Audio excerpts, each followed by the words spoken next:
ஹாய்ண்ணா.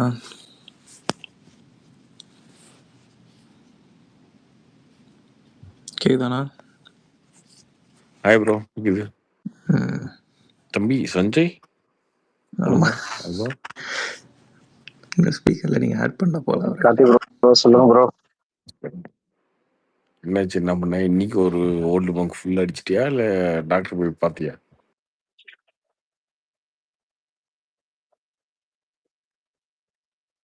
இல்லைண்ணா இன்னில இருந்து சரக்கு அடிக்க வேணாம்னு இருக்கேண்ணா, விட்டுலான்ட்டு.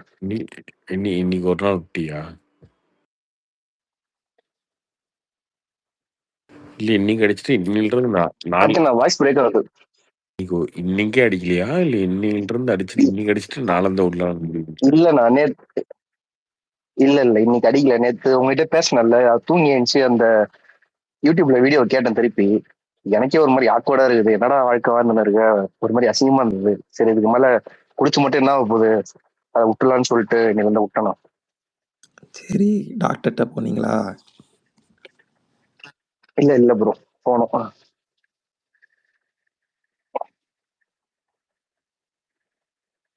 ஆக்வேடா இருக்கா? அந்த அளவுக்கு இருக்குன்னா ஓகே தம்பி, ஒன்றும் பிரச்சனை இல்லை. இல்ல அதை கேட்டதுக்கு அப்புறம் தான் தெரிஞ்சது, என்னடா 30 வயசு ஆகுது இன்னமும் இப்படி பண்ணிட்டு இருக்கியா அப்படின்ற மாதிரி தோணுச்சு. ஒன்றும் இல்லைங்க ப்ரோ.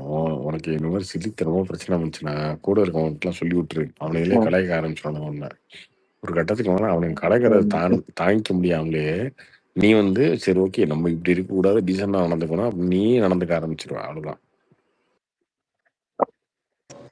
எங்க கூட இருந்தாலும் ஏத்திதான் விட்டானுங்க இந்த மேட்டர் சொன்னப்போ. எங்க இப்ப கலாய்ச்சாங்க. அது வந்து உன் தப்பு. சரியான ஆள்கிட்ட சொல்லுங்க. Hi bro, Karthik. ஃப்ரெண்டா இருக்கவன்ட்ட சொன்னீங்கன்னா அவனுக்கு கலைக்காரத்தை பார்த்துட்டே ஐயே இவனுங்கிட்ட நம்ம கொஞ்சம் கௌரவம் ஆளுமே, இவனுக்கு மாத்த வாங்குவானுங்களே அப்படின்றதுக்காகவாது நீ கொஞ்சம் வந்து அதுல இருந்து மாற முயற்சி பண்ணுவ. ப்ரோ ஏற்றி விடுற மாதிரி தான் இருக்கும். அந்த சிம்பு படத்தில் கடைசியாக நம்ம கலபவன் மணி சொல்லுவார, ஆரம்பத்தில் கஷ்டமாக தான் இருக்கும், அப்புறமா பழகிடும். அந்த மாதிரி தான் ஆகிடும். சரிங்களா? ஃப்ரீயா விடுங்க. அது ஓகே. அது மத்தவங்க ஏத்தி விடுறாங்க, கிண்டல் பண்றாங்க. அது அடுத்து நம்மள திருத்திக்கணும்ல ஃபர்ஸ்ட். அதை செய்வோன்ட்டு. கார்த்திக் ப்ரோ, நாட்டாமை குடும்பம் பச்சை குத்திட்டு இருக்கீங்களா? அசிங்கமா இருந்துச்சுடா அதை பச்சை பார்க்க. என்ன அவிய ஏன் பாருங்க, நான் ஏன் பச்சை ரொம்ப காமெடியா இருந்ததுங்க. அதுக்காண்டி காமெடிக்காண்டி தான் கேட்டேன். மக்கள் இப்படி சிந்திக்கிறாங்க, மக்கள் இதை நோக்கி யோசிச்சுட்டு இருக்காங்க. அடுத்து என்ன அதெல்லாம் தாண்டி இந்த சினிமா நடிகர்கள், பழைய பூமர்கள், இவங்க வந்து இதுக்குள்ளேயே சுத்திட்டு இருக்காங்க அப்படின்றதுதான் இங்க இருக்கிற பெரிய ஒரு எப்படி சொல்றதுன்னா ஒரு ஒரு அசிங்கமான ஒரு உண்மை. ஆனா அதை தாண்டி அதுக்கும் போய் பச்சை கொடுத்ததுக்கு ஒரு 4 பேர் இருக்காங்க இல்லையா? அந்த 4 பேர் பார்க்கும்போது தான் நினைப்பேன், யாரா நீங்க அப்படின்ற மாதிரி. நீங்க வாழ்ற அவர் உலகத்துல சொன்னது நம்மளும் கேட்டீங்களா? வாழ்றோம். அவர் மட்டும் இல்ல, அவர் ஃபாலோவர்ஸ் மட்டும் இல்ல, அவர் பிள்ளையும் பச்சை குத்த வைப்பானா. ராகுல் யாரோ அவர் பிள்ளை இருக்கான். அதுதாங்க சொல்றேன். அது சரத்குமார்னு சொல்ல வரலைங்க. எல்லாருக்குமே இதான் பிரச்சனை. எதுக்குடா நீங்க இப்படி இருக்கீங்க அப்படின்ற மாதிரி. பட் ஓகே, அவங்களோட உலகம் தனி, நம்ம உலகம் வேற வேறன்றதுனால நமக்கு சரியா புரியல. அவர் பிஜேபியில் இருக்காரா, போயிட்டாரா? பிஜேபியில தான் இருக்காரு. இல்ல பிஜேபியில இருக்காரு. நான் என்ன நாளைக்கு வந்து பச்சை குத்துங்க என்ன கொடுத்தவங்களா? அதெல்லாம் கிடையாது. ஒரு நடிகர் பின்னாடி சொல்றேன். சரத்குமார் நாட்டம்மா குடும்பம் தானங்க குத்துறாரு. நாட்டம்மா அவர் நடிச்ச படம். அதுக்காக இதை பண்ணணுமா? ஸோ அந்த அளவுக்கு தான் அவங்க நினைக்கிறாங்க. அதுல என்ன ஒரு பெரிய பியூட்டி அப்படின்னா, இதை வந்து தப்புன்றதே அவங்க உணராம பண்ணிட்டு இருப்பாங்கன்னு வச்சுக்கோங்களேன். நடிகர்கள் பொறுத்த வரைக்கும் கூட்டமா ஃபேன்ஸ் நிற்பாங்கல்ல, ஃபேன்ஸ் நிற்பாங்க, சோறு தண்ணியெல்லாம் நிற்பாங்க. ஆமா பாத்தீங்களா கூட்டம் எப்படி மாசா அப்படிதான் நினைப்பாங்களே தவிர, என்னையா வெயில் இவ்வளவு பேர் நிக்கிறானுங்க, கூட்டமா நிக்கிறானுங்க, தண்ணி சோறு இல்லாம நிக்கிறானுங்க காலைல இருந்து, அதெல்லாம் பாத்தீங்களா கூட்டம் மாசா நிக்குது இல்ல அப்படின்னு. அப்போ அவங்களோட உணர்வு அவ்வளவுதான், அவங்களுடைய பார்வை அதுதான். உனக்கு பசிக்குது, நீ வேர்த்து விறுவிறுத்து நிக்கிற, நீ கஷ்டப்பட்டு நிக்கிற, சேர் இல்லாம நின்றுட்டு இருக்க, அதை பத்திலாம் அவங்க கேரே பண்ண மாட்டாங்க யாருமே. அதேதான் நேற்று நடந்தது ஃபீனிக்ஸ் மாலில். நம்ம மீசை முறுக்கு டு ஹிப்பா பாதிக்கு இவ்வளோ க்ரௌடு, கிட்டத்தட்ட 5000 பேர் வந்துட்டாங்க. புவர் க்ரௌட் மேனேஜ்மெண்ட்டு, ஒரு அந்த இதுவே சரியில்லை. அவங்க ஈவெண்ட் மேனேஜ்மெண்ட் ரொம்ப ஒஸ்ட். ப்ரோ சூஸ் பண்ண பிளேஸே தப்பு ப்ரோ. யாரு ப்ரோ அவருக்கு இருக்கிற பேஸ்க்கு அட்லீஸ்ட் கொஞ்சம் பேர் இப்படியாச்சும் வருவாங்கன்னு தெரியும்.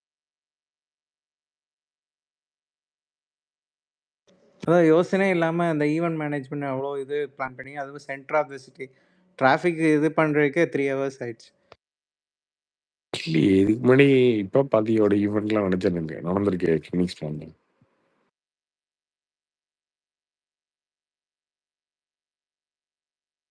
இல்லண்ணா. ஆனா அதுவுமே வந்துட்டு இவ்ளோ லைக் ப்ரோ அட்வான்ஸாலாம் ரொம்ப சீக்கிரமா சொல்லியிருக்க மாட்டாங்க. லைக் இது வந்து ரொம்ப நாளுக்கு முன்னாடியே வந்து அவர் சொல்லிட்டாரு இந்த மாரி வந்து அங்க ஈவென்ட்ன்ட்டு. ஸோ ப்ளஸ் சூஸ் பண்ண டே பாருங்க. சாட்டர்டே. சாட்டர்டேவா யூஸ்வலாகவே ஃப்ரைடே க்ரௌட் நெனைக்கிறேன். இருக்குது சாட்டர்டே ஃபீனிக்ஸ் சண்டே தான் மால். எப்பயும் வைப்பாங்க மால்லாம் ஈவெண்ட்டு. சாட்டர்டே சண்டே தான் வைப்பாங்க. இல்லை ப்ரோ, ஃபீனிக்ஸ் மாலில் யூஸ்வலாகவே க்ரௌட் இருக்கும். பார்க்கிங் கிடைக்கவே கிடைக்காது. கார் பார்க்கிங்கும் டூ வீலர் பார்க்கிங்குமே சாட்டர்டே சண்டே நார்மலாகவே ரஷ்ஷாக இருக்கும். இதில் வேற 5000 பேர்கிட்ட வந்துட்டாங்க. அதுவும் 2 ஹவர்ஸ்க்கு முன்னாடியே வந்து வெயிட் பண்ணிட்டு இருக்காங்க. பாண்டிச்சேரி, விழுப்புரம், செங்கல்பட்டு அங்கேருந்துலாம் வந்து இது பண்ணிட்டாங்க. நேற்று மெட்ரோவுமே பயங்கர ரஷ்ஷு. வெளியூர்ல இருந்து தான் வந்தாங்களா? ஆமாம் ப்ரோ, அவன் ஃபேன்ஸ் நிறைய ஆமாண்ணா. பேர் இருக்காங்களா ஹிப்ஹாப் தமிழர். ஓகே.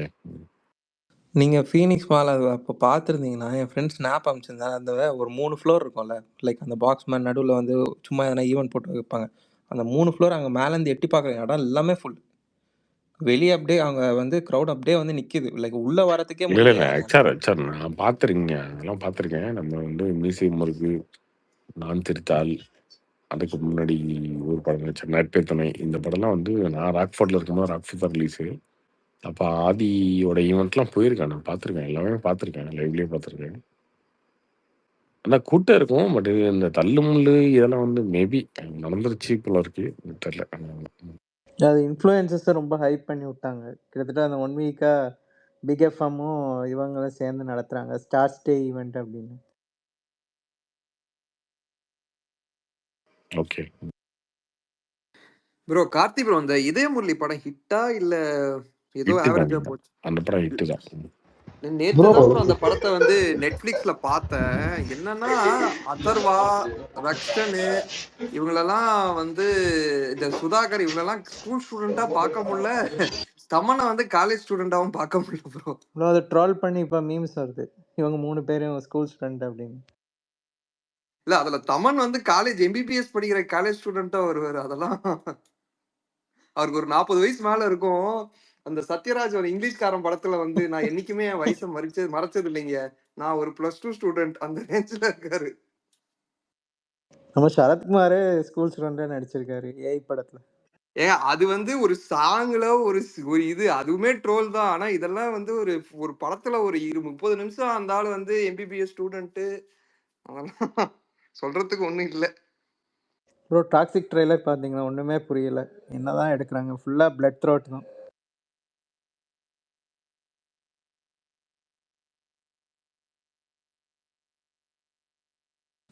அது நீங்க வந்த அந்த ஃபர்ஸ்ட் லுக்லயே தெரிஞ்சிருக்கணும்ல ப்ரோ. அந்த கார்லேருந்து இறங்கி வர்றது, அதிலே தெரிஞ்சிருக்கணும் ஏதோ ஒரு கிரேஸியா ஏதோ ஒன்று எடுக்க போறாங்க அப்படின்ட்டு. வந்தா ஹிட் ஆயிரும், இல்லைன்னா அதுதான் அட்டர் ஃப்ளாப் ஆயிரும். யோ ஹெச்ஆர் மேரோ மார்க் கொடுத்தியா? எவ்வளவு வந்துச்சு உனக்கு? எனக்கு ஒரே டவுட். டெய்லி வந்து ஸ்பேஸ்ல உட்காந்துட்டு இருக்கு, எனக்கு உன்ன பார்த்தா கான்பிடன்ஸே வருது. காலையிலலாம் வந்துட்டு படிப்பேன்ப்பா.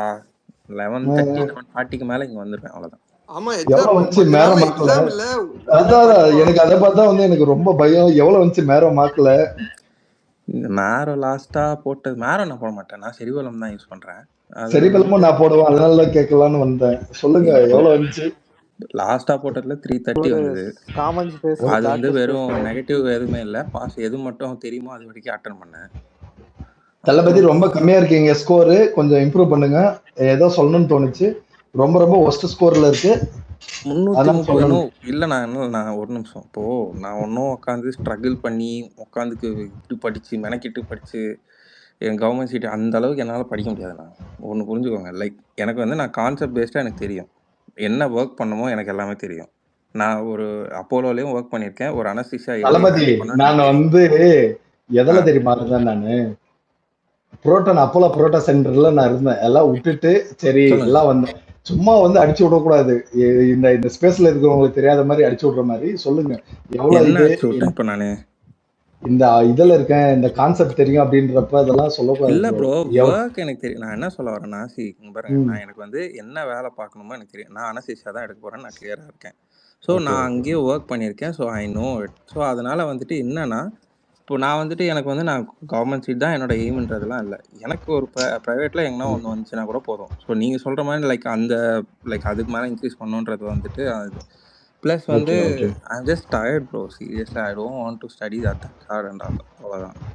நான் இப்போது ஓகே 2 இயர்ஸாக வந்துட்டு நான் எம்பிபிஎஸ் முடிச்சு 2 இயர்ஸ் ஆச்சு.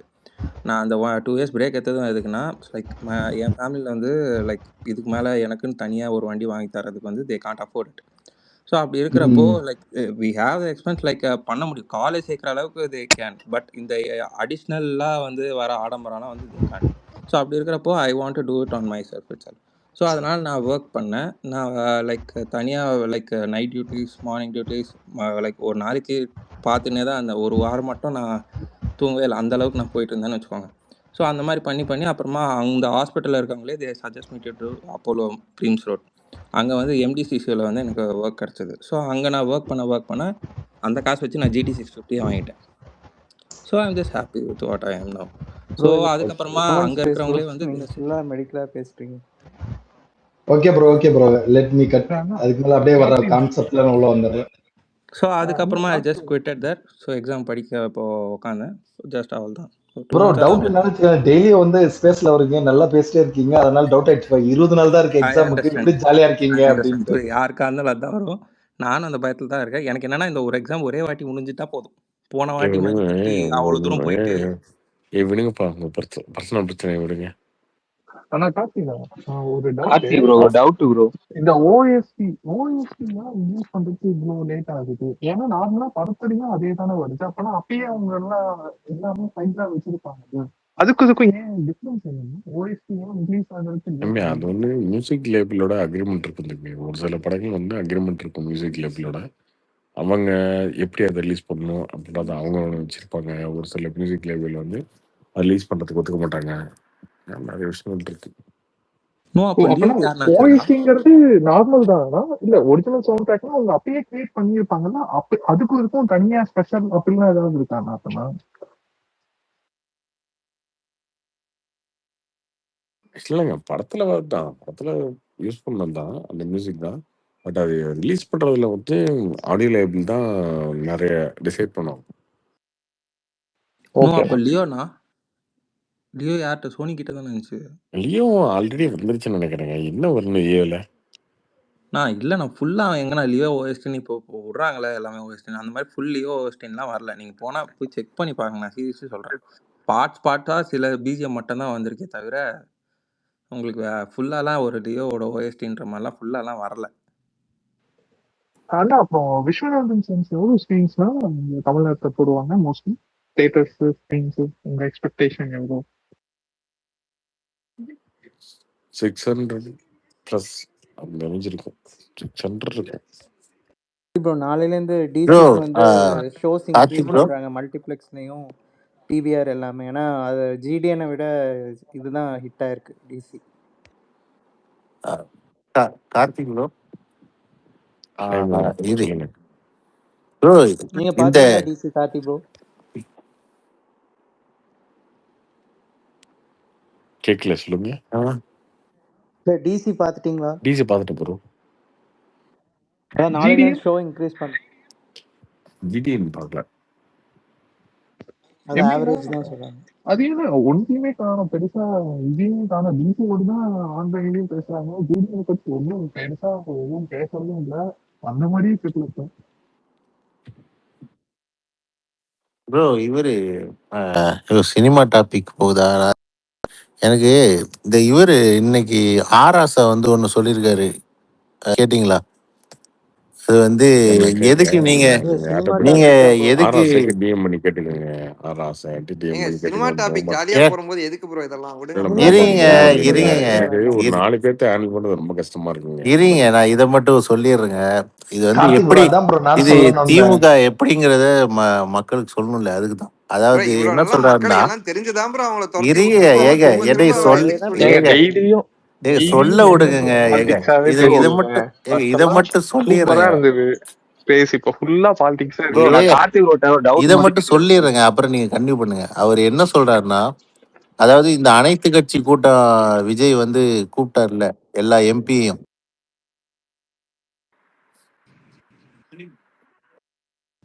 ஆமாம் ப்ரோ.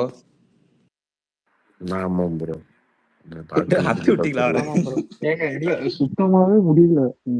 இல்ல என்னன்னா இப்ப பாருங்களேன், நம்ம இப்ப அவரு ஒண்ணு பேசுறாரு இல்லையா, பேசும்போது இத்தனை பேர் வந்து இருங்கம்னா இல்ல நான் சொல்லுவேன், நான் சொல்லிட்டு தான்டா போவேன், டேய் இருங்கடா நான் சொல்லுவேன்டா அப்படின்னு வராங்க பாத்தீங்களா? இப்ப எந்த அளவுக்கு இவங்க மனநிலையில மாறிடுச்சுன்றதான் எனக்கு அதிசயமா இருக்கு சீரியஸா. இல்ல சரி ஓகே, அது சொல்றதுக்கு முன்னாடி இல்ல என்ன ப்ரோ என்ன சொல்ல வரீங்க, ஏன் என்னாச்சு, ஏன் எடுக்கிறீங்க அப்படிலாம் இல்ல, அதெல்லாம் இல்ல, நான் ஒண்ணு முடிவு பண்ணிட்டு வந்துட்டேன், அதை நான் பேசிட்டு தான் போவேன் அப்படின்னு இருக்காங்கல்ல. ப்ரோ அந்த ஒரு சத்யராஜும் ஒரு மணிவண்ணன் காமெடியும் ஒண்ணு இருக்கும், மாமன் மகளோ இல்லைன்னா தாய் முறை மாமனோ இதெல்லாம் அந்த மாதிரி இப்படிதான் நடக்கும். கவுண்டமணி சொல்லுவோம் அதெல்லாம் வேணாயா தாடி, அது வேணாயானா, இல்ல நான் ப்ரிப்பேர் பண்ணிட்டு வந்துட்டேன், நான் பேசிட்டு தான் அப்படிதான் போவேன். வந்துட்டேன், நான் அப்படித்தான் பேசிட்டு தான் போவேன், நீ பேசுறது கேளு ரேஞ்ச் இருக்கு இல்லையா. இவங்க மனநிலை தான் எனக்கு பார்க்கும்போது ரொம்ப சங்கடமா இருக்கு. ப்ரோ கார்த்திக் ப்ரோ, நேத்து நான் வந்து ஸ்பேஸ் கேட்டேன். நேத்து எண்ட் ஆஃப் தி ஸ்பேஸ்ல வந்து நான் ஒரு விஷயத்த தெரிஞ்சுக்கிட்டேன். உங்களுக்கு ரொம்ப ரெஸ்பான்சிபிலிட்டி இருக்கு. என்னாச்சு உங்க ஸ்பேஸை கேட்டு வந்து நிறைய பேர் வந்து அது இன்ஃப்ளூயன்ஸ் ஆகுறாங்க, அது ஒரு மோட்டிவேஷன் எல்லாத்தையும் எடுத்துக்கிறாங்க. அதனால கொஞ்சம் அப்படி இப்படி பார்த்து ஸ்பீக்கர்ஸை கொடுங்க. என்னாச்சுங்களா, அதை பார்த்து வந்து நிறைய பேர் வந்து நேற்று ஒருத்தர் வந்து பேசியிருந்து பாருங்க, எண்ட் ஆஃப் தி ஸ்பேஸ் நீங்க பார்த்துருப்பீங்க. அது அதனால நான் சொல்றேன். அவன் எங்கேயோ இது சந்தோஷம் தானே சொல்றேன் ப்ரோ. ஸ்பீக்கர்ல தான் இருக்கான் செஞ்சுடே, அதனால சஞ்சய் அதனால தான் சொல்றேன். அதனால சொல்றேன் அவனே நான் தமிழ் பக்கத்துல இருக்கான், அதுக்கேத்த மாதிரி தருங்க. அதனால வந்து ஃபுல் பதில வந்து இப்படி வாழுதுன்னு கேட்டான், நீங்க வந்து எதுவும் சொல்ல மாட்டேன் சொல்லு. அதுதான் நான் அதை திருப்பி அந்த கேட்கும் போது தான் ஒரு மாதிரி திரும்பிட்டாம்ல. நான் ரொம்ப நாள் நினைச்சிட்டே இருந்தேன், எப்படியாவது உடனும் சரக்கு அடிக்க கூடாது அப்படின்னு சொல்லிட்டு. நேத்து வந்து மீட்டிங் இங்க ஜாயின் பண்ணி பேசுனது, நீ கேட்டது ஒரு நல்ல விஷயமா அமைஞ்சிச்சு. எத்தனை பேர் எனக்கு கேவலமா நினைச்சிருப்பானுங்க. அதுதான் ப்ரோ, உங்களோட கேவலமெல்லாம் 1000 பேர் இருக்காங்க, அது மேட்டர் இல்ல.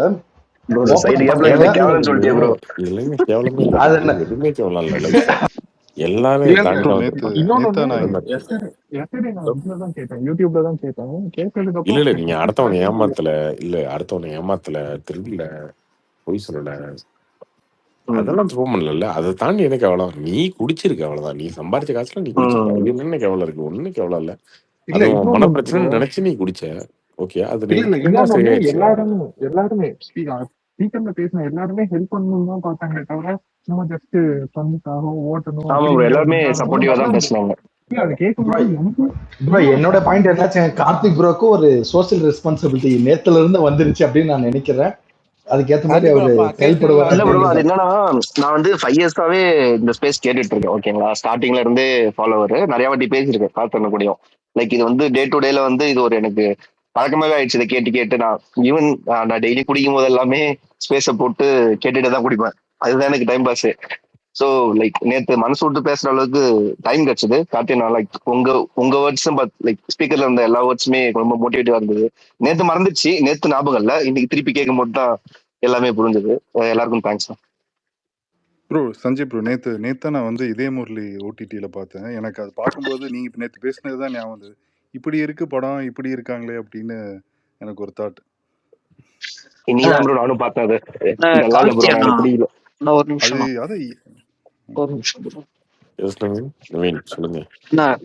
டாக்ஸிக் ட்ரைலர் நீங்க பாத்தீங்களாண்ணா, எப்படி இருந்துச்சு? படம் கேவலமா இருந்துச்சு.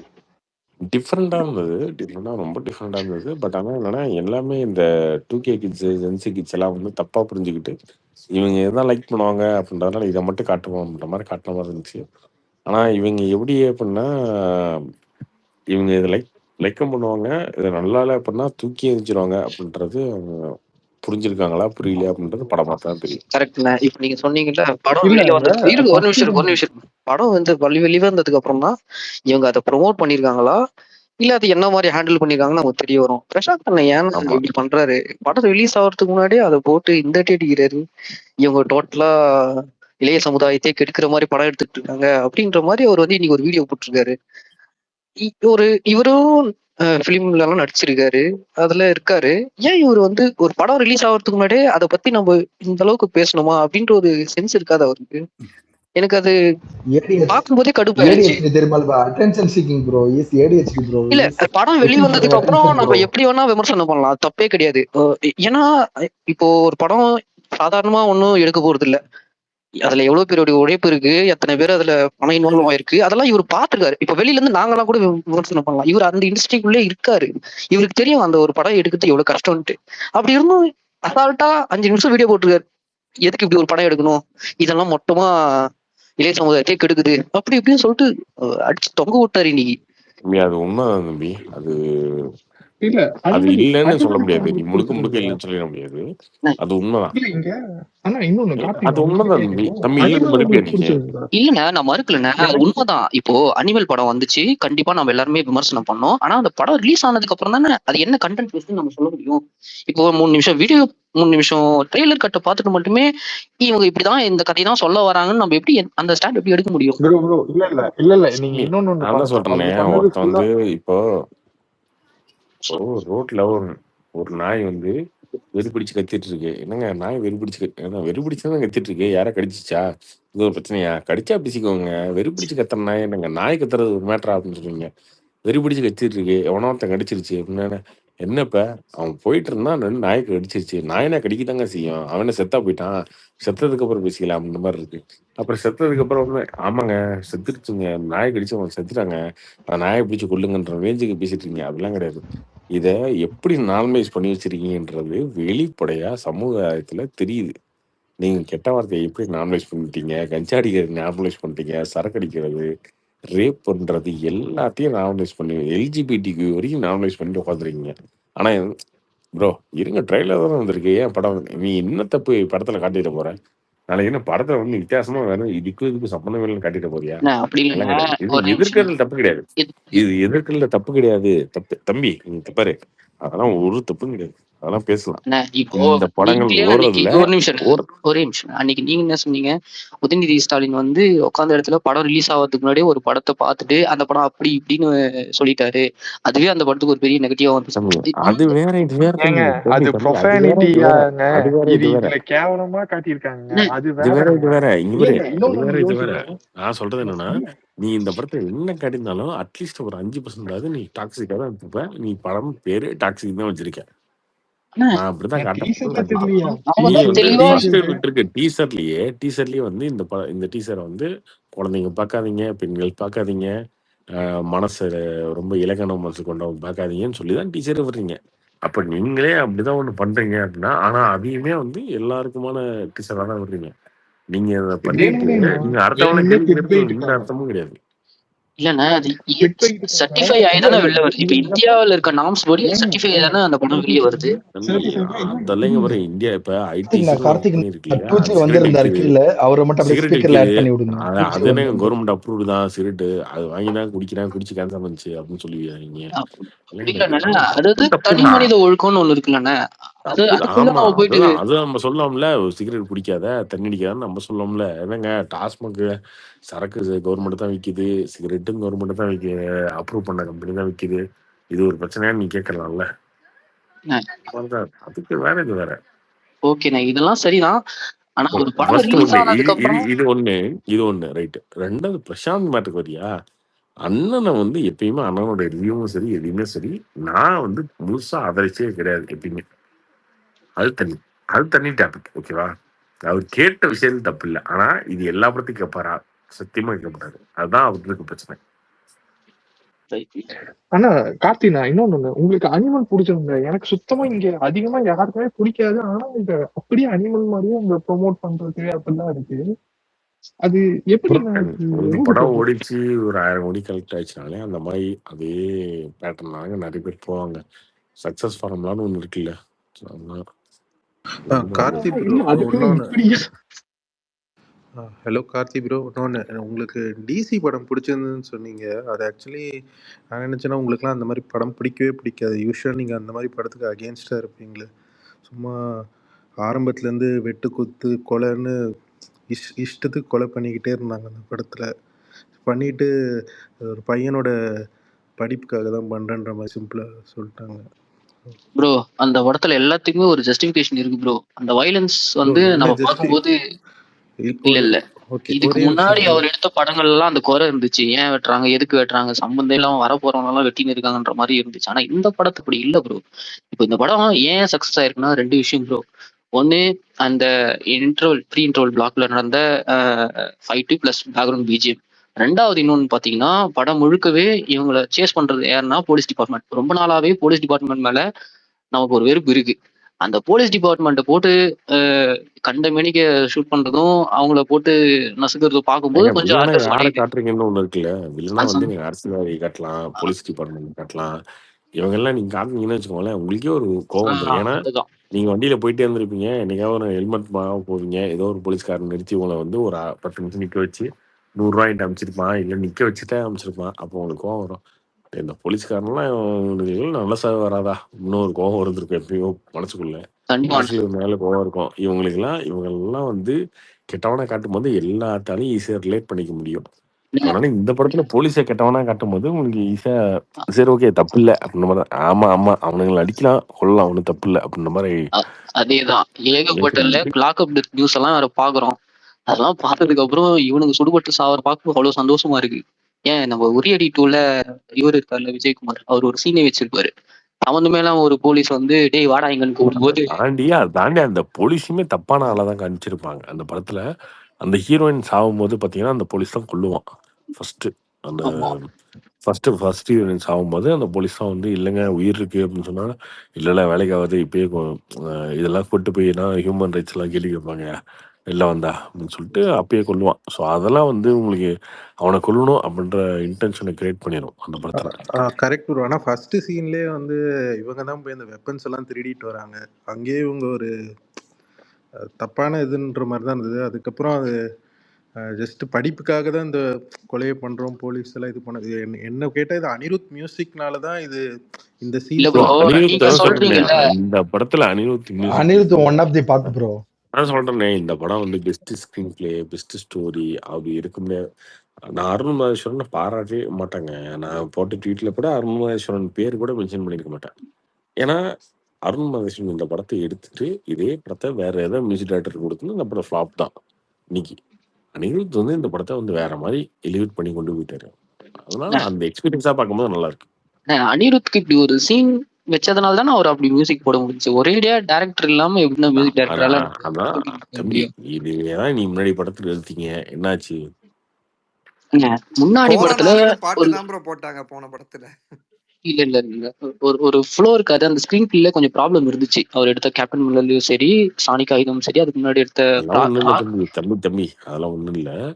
இப்ப அருண் மகேஸ்வரன் அடுத்த ஒரு படம் எடுக்கட்டும், ஓகேவா? அனிருத் இல்லாம ஒரு படம் எடுக்கட்டும், அதுல வந்து ஒன்னும் வேலைக்கு ஆகுது. ப்ரோ கார்த்தி ப்ரோ, ஏன் அனிருத்தும் சூர்யாவும் பெருசா கொலாபரேஷன் இல்லை? ஏதாவது ஸ்டூடியோ கிரீன்ஸ் ஏதாவது பிரச்சனை இருக்கா அந்த மாதிரி? ஏன்னா பெருசாவே காணும் கொலாபரேஷன் ஒரே ஒரு படம் மட்டும் தான் இருந்தது. அப்படிலாம் கிடையாதுங்க, ஒரே ஒரு படம் வச்சிருந்தீங்க. அந்த இந்த படம் அதான் அது விக்னேஷ் சிவன் அந்த இந்த படம் தான், தானா சேர்ந்த கூட்டம் மட்டும் தான். வேற ஏதாவது ப்ராப்ளமா ப்ரோ? ஏன்னா எதுவுமே காணும், கொலாபரேஷனே இல்ல, சூர்யானாவும் பெருசா பண்றதும் இல்ல அவரு கூட.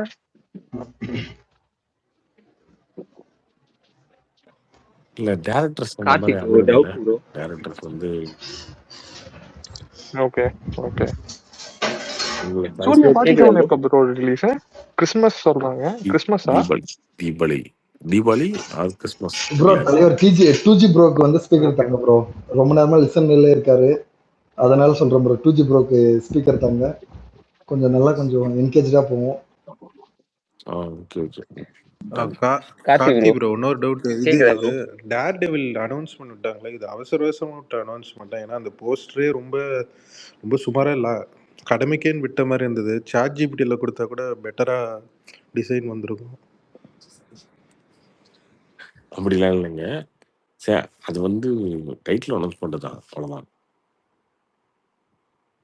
ஆனா எனக்கு ஒரு இது, அஜித்துக்கு இருக்க மாசுக்கு அழகா படம் நடிச்சாருன்னா மாசா இருக்கும். ஆனா இந்த ஆள் ஏன் தான் நடிக்க மாட்டாருன்னு இருக்கு. இப்போ கடுப்பா இருக்குங்க. சூப்பரா பண்ணாங்க படம். ஆனா கடைசி ஒரு 10 வருஷமா அவர் நடிக்கிறது மோஸ்ட்லி இதானுங்க.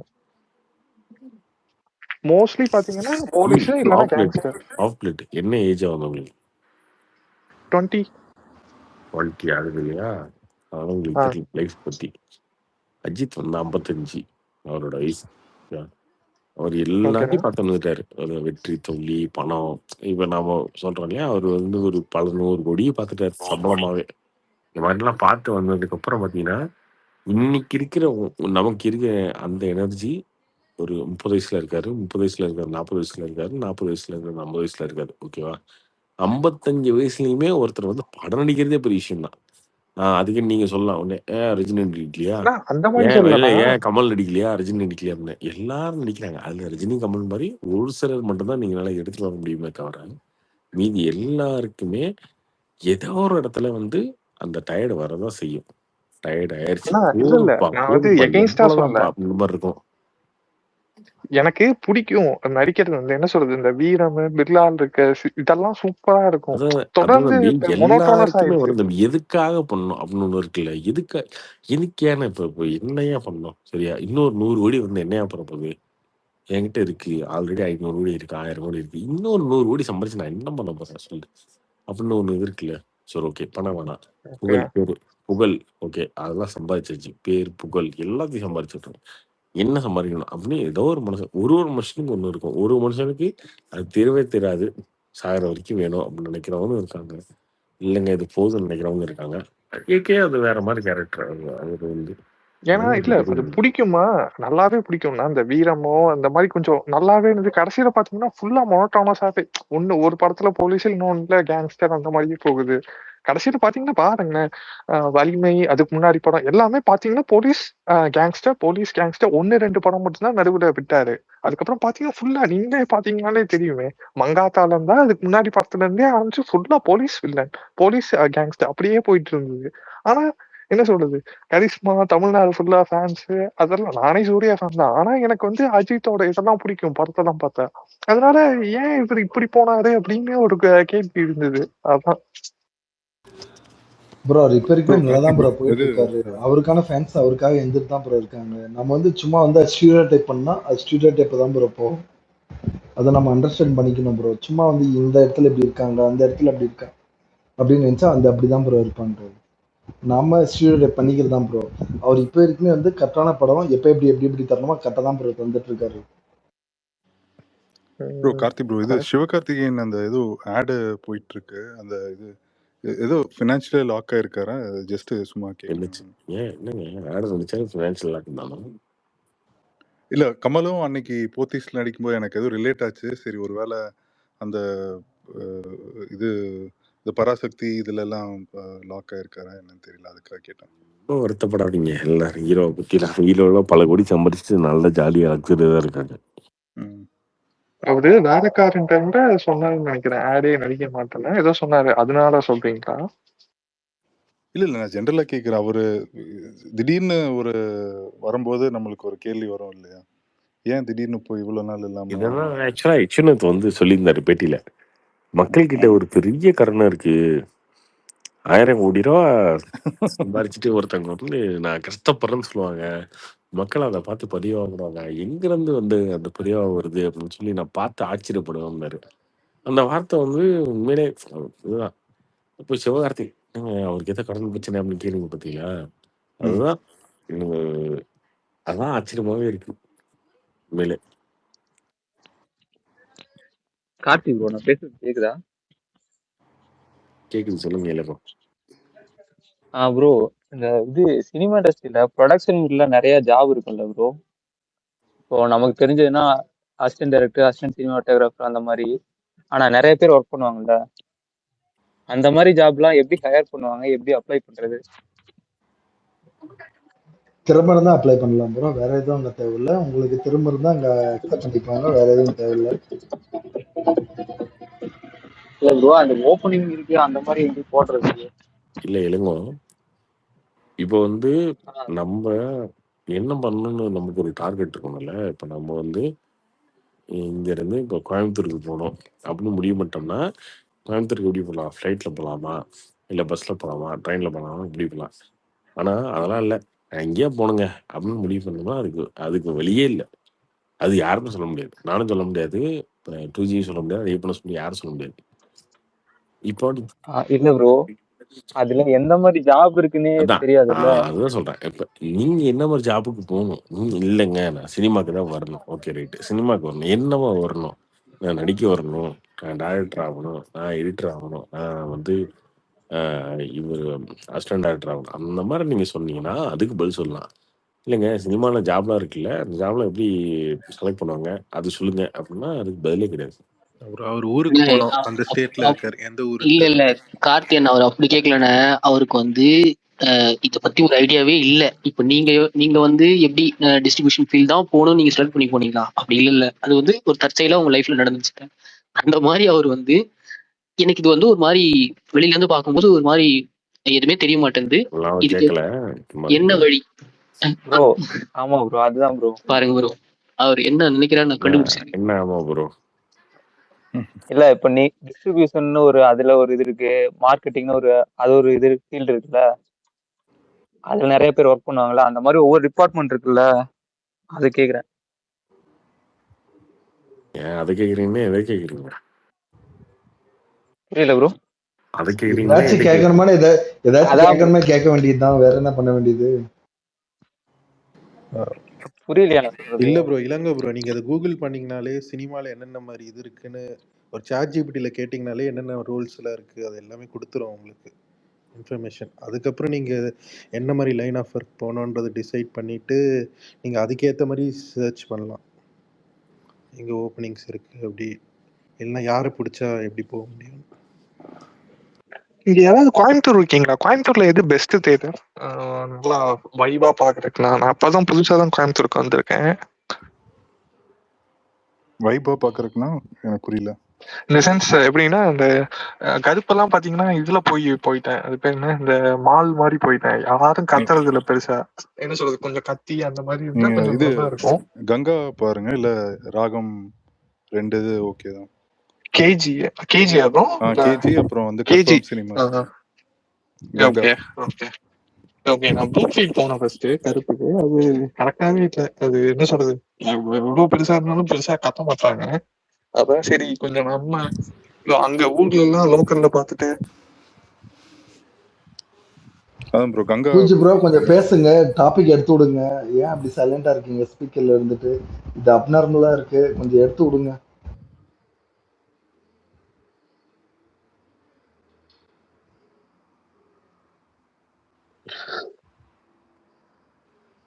இது என்ன மயான அமைதியா இருக்கு? கொஞ்சம் எடுத்து விடுங்க ப்ரோ.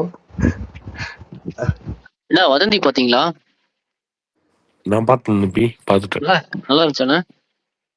எனக்கு ஒரே நாள்லயே பாத்துட்டீங்க? அந்த அளவுக்குலாம் ஒண்ணும் இல்ல ப்ரோ. எனக்கு பெருசா பிடிக்கல, பார்த்துட்டேன். ஓகே, நேத்து பார்த்தேன், இன்னைக்கு பார்த்தேன். யாரு டைரக்டர் ப்ரோ? புஷ்க காயத்ரி. ஆண்ட்ரூ ஒரே தான். ஃபர்ஸ்ட் ஒன்னு எடுத்தார்ல ஆண்ட்ரூ, அவர்தான். ஓகே. கார்த்திக் ப்ரோ இன்னைக்கு பாத்தீங்களா, மைக் செட் வச்சு செஞ்சிருக்காங்க. நம்ம டிஎம்கேவை ஒட்டுமொத்த எக்கோசிஸ்டம் வச்சு செஞ்சிருக்காங்க. நல்லா இருந்துச்சு பாக்குறதுக்கு வீடியோவே. தெரியலையே என்னச்சு, நான் பார்க்கலையே. எது தலைவர் ஒன்றும் இல்லை, நல்லா வந்து எல்லா வேரியஸ் டிபார்ட்மெண்ட்ல எல்லாத்தையுமே வச்சு அப்படி எப்படி அங்கே லைட்டாக டச் பண்ணி எப்படி செய்யணுமோ அப்படின்னு நல்லா செஞ்சு ஒரு அந்த பொலிட்டிக்கல் பிளஸ் வந்து இது மைக் செட் நல்லா பண்ணியிருந்தாங்க. இன்னைக்கு யூடியூப்ல ஸ்ரீராம் மைக் செட் எல்லாருக்கும் எப்படி தெரியும்? மைக் செட் ஸ்ரீராம் கொஞ்சம் நல்லா பண்ணியிருந்தாரு, கொஞ்சம் நல்லா இருந்துச்சு. பரிதாபங்கள் மாதிரி கொஞ்சம் நல்லா இருந்துச்சு. பரிதாபங்கள் மாதிரிதான், ஆனா அந்த கொரோனா டைம்ல கொஞ்சம் டிப் ஆயிடுச்சு அவனுங்க, அதனால மைக் செட் பெருசா பாப்புலர் ஆகல. அதனால வந்து இன்னைக்கு கொஞ்சம் நல்லாவே வந்து தூக்கி வச்சு செஞ்சிருந்தாங்க. அவங்க வந்து மறுபடியும் ரீச் வரணும் அப்படின்னு சொல்லிட்டு கொஞ்சம் நல்லா பண்ணியிருந்தாங்க இன்னைக்கு. Okay okay.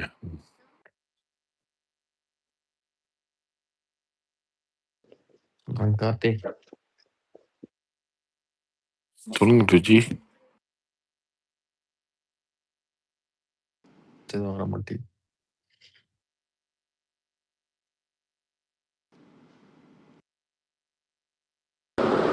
நான் ஜெயம் இது ஒரு ட்ரெய்லர் வந்துச்சு பாத்தீங்களா? கராத்தே பாபுன்ட்டு. ஆமா நான் பார்த்தேன். அது எதனா இது யாருன்னா சிக்னிஃபை பண்ணி எடுக்கிறாங்களா இல்ல என்னன்னு அது புரியல எனக்கு, அதனால தான் கேட்டேன். சேகர் பாபுன்னு நினைக்கிறேன். அது செய்யப்போம்னு சொன்னாங்க. படம் வந்தாதான் தெரியும், பார்த்தாதான் தெரியும். அழுகுறதெல்லாம் இருக்கான்னு தெரியலையே சேகர் பாபு.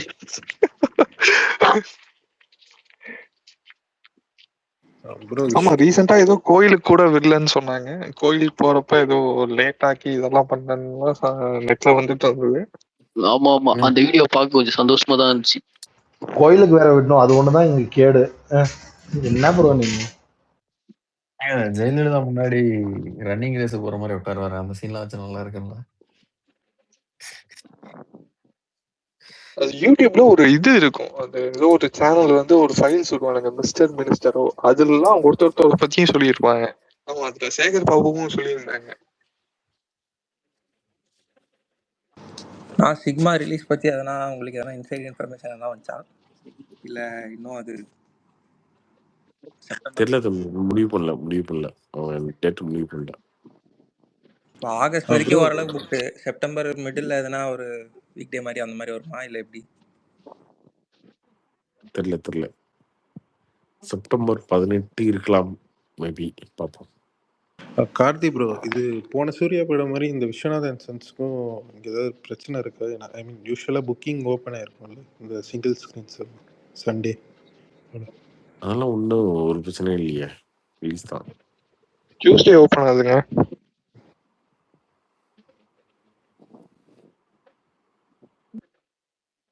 உங்களுக்கு மார்னிங் ஷோ மேபி போகாது, ஈவினிங் வந்து ரிலீஸ் ஆகிடும். உங்களுக்கு அடுத்த நாள் லீவ் தானே, ப்ளஸ் ஃபேமிலி ஓரியன்ட் மூவின்றதுனால புக் ஆயிரும். ஏன் ஃப்ரைடே பண்றாங்க? தேர்ஸ்டே ரிலீஸ் பண்றோம் ப்ரோ.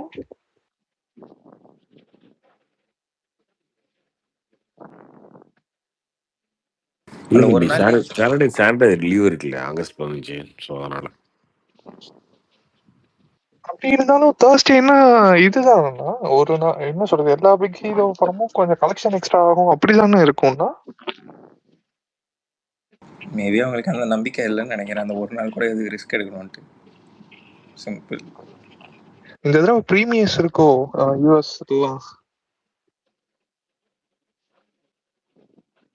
உங்களுக்கு எதனா கூப்பிட்டுருக்காங்களாண்ணா இந்த மாதிரி லைக் ப்ரீ ரிலீஸ் மாதிரி?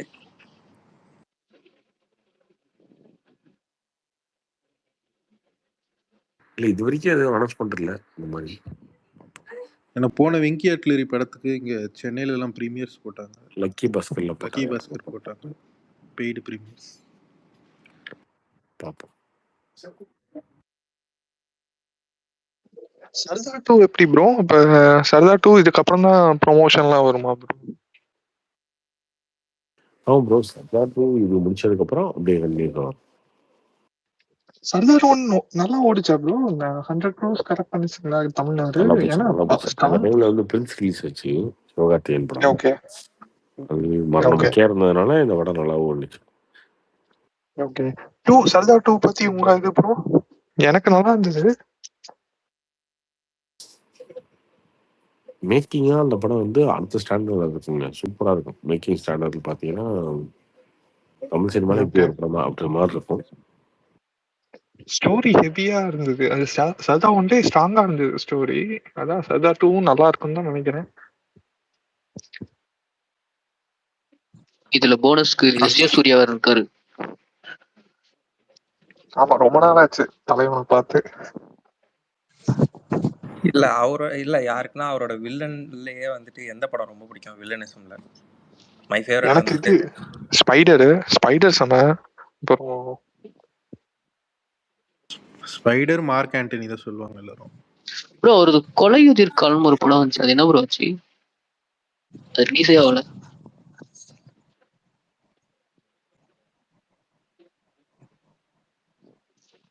குறைஞ்சிடுப்பா. இன்னைக்கு போட்டோகிராஃபர்னு ஏதோ ஒரு படம் ரிலீஸ் ஆச்சு, அது பாத்தீங்களா ப்ரோ? பாத்தி ப்ரோ,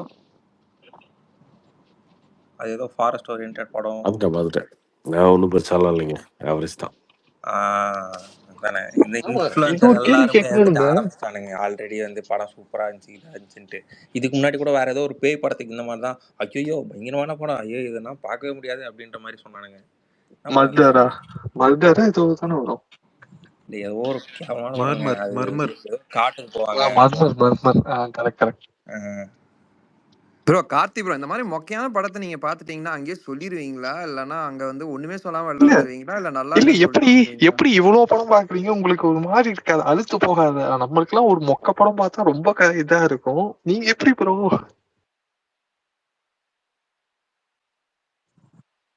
எப்படி போனா எப்படி இதெல்லாம் பார்த்தது உயிர் வாழ்றீங்க அப்படின்னு கேக்குறீங்களா? ப்ரோ அவர் இல்ல எப்படி வேலையே சொல்றது? அதுதானா? அந்த மாதிரி இல்ல, அவ்வளவு இன்ட்ரெஸ்டா இதுல இருக்கு. அந்த மாதிரி சொல்ல இல்ல. ஏன்னா நிறைய எல்லா ரிவ்யூஸ்க்குமே நம்மளுக்கு என்ன சொல்றது, ஒரு ஒரு இதா திருப்பி திருப்பி ஒரே மாதிரி இன்ட்ரெஸ்டிங்கா இருந்துச்சுன்னா சூப்பரா இருக்கும். இப்ப என்ன சொல்றது, ரொம்ப மொக்கையா இருந்துச்சுன்னா நீங்க உங்களை கூப்பிட்டுருப்பாங்க சில இதுக்கெல்லாம், ஈவெண்ட்டுக்கு இதுக்கெல்லாம், அப்பெல்லாம் உங்களுக்கு எந்த மாதிரி இருக்கும்? ஏன்னா நிறைய இல்ல ரிவ்யூஸுக்குமே எதுக்குமே என்ன கருத்து சொல்றது, சொல்றோம். சலிச்சு போயிடும். அவங்க எதுக்கும் கருத்து தான் சொல்ல மாட்டோம். பிடிக்கல அப்படின்னா அப்படியே அமைதியா வந்துருவோம். அவ்வளவுதான். ஓகே, நீங்க எப்படி ப்ரோ இந்த இதுக்குள்ள வந்தீங்க, ஃபீல்டுக்குள்ள?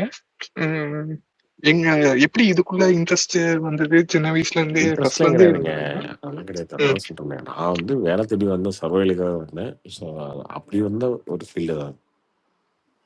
ஓகே ஓகே ப்ரோ நீங்க ரிவ்யூலாம் பார்க்கும்போது அந்த டைரக்டர்ஸ் கார்த்திக் ப்ரோ ப்ரொடியூசர்ஸ் உங்க ஒப்பீனியன் கேட்டா ஆனஸ்டா சொல்லிடுவீங்களா, இல்ல சும்மா அப்படியே சொல்லிட்டு வந்துருவீங்களா ப்ரோ பிடிக்காத படத்துக்குலாம்? நிறைய இடங்கள்ல அது சொல்லி ஒரு மனஸ்தாபம், சண்டை அந்த மாதிரிலாம் வந்திருக்கு. அதனால சில இடங்கள்ல நம்ம சொல்றதே இல்லை, சொல்லாம அவாய்ட் பண்ணிடுறது. சில படங்களை வந்து பார்க்க சொன்னா கூட பார்க்காம அவாய்ட் பண்ணிடுறது. இப்போலாம் ரீசெண்ட் டைம்ஸ்ல எதுக்கு தேவையில்லாத வேலை, நான் போய் படத்தை நம்ம பார்த்து நமக்கு என்ன வரப்போகுது அப்படின்னு சொல்லி அதை நம்மளே விட்டுறது, பார்க்கறது இல்லை, வெளியே உங்களோட ப்ரோ விட்டுறது. நீங்க ஒர்ஸ்ட் எக்ஸ்பீரியன்ஸ் ஏன்னா தான் நீங்க போனதுல ஏதாவது ஒண்ணுன்னா அதை சொல்லுங்க. ஒர்ஸ்ட் எது எக்ஸ்பீரியன்ஸ் எதுவும் பண்ண முடியல, இந்த படம் இந்த மாதிரி கூப்பிட்டு ரொம்ப முக்கியம் இருந்த மாதிரின்னா ஏதாவது ஒரு படம் உங்க எக்ஸ்பீரியன்ஸ் எப்படி இருந்துன்னு சொல்லுங்க. டக்குன்னு ஞாபகம் இல்லையே, இருக்கு இந்த மாதிரி நிறைய இருக்கும். நீங்க ஏதோ சொல்லியிருக்கீங்க ப்ரோ, ஒரு படம் கூட எழுந்தலாம் வந்துட்டீங்கன்னு சொல்லியிருக்கீங்க ஒரு 10-15 நிமிஷத்துல. ஞாபகம் இல்லை. டக்குன்னு ஞாபகம் வரல.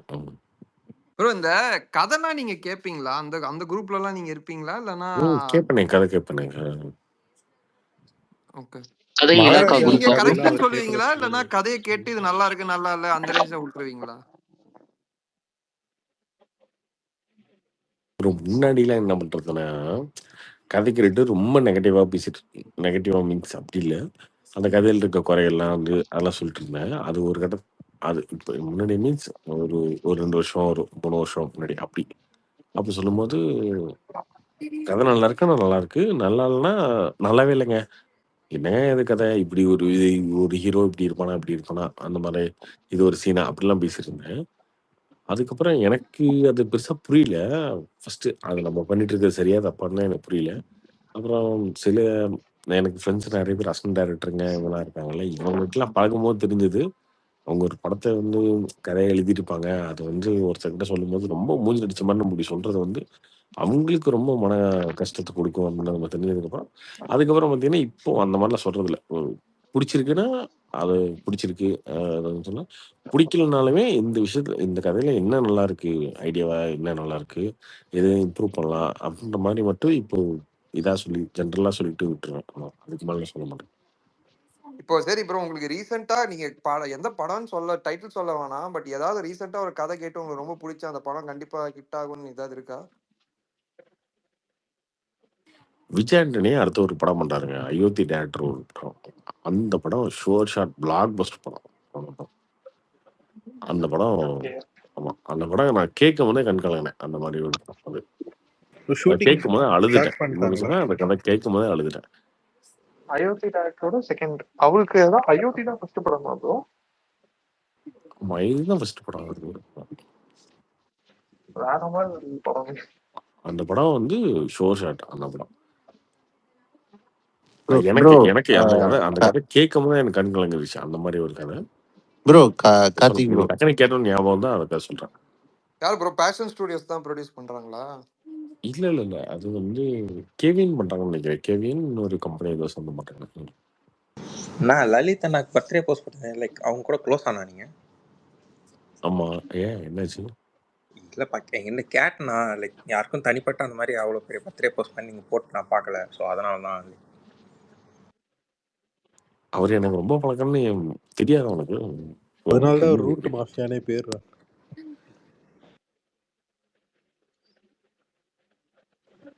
முன்னாடி எங்க வேலை பாத்தீங்கன்னா கார்த்தினா? என்னாச்சு?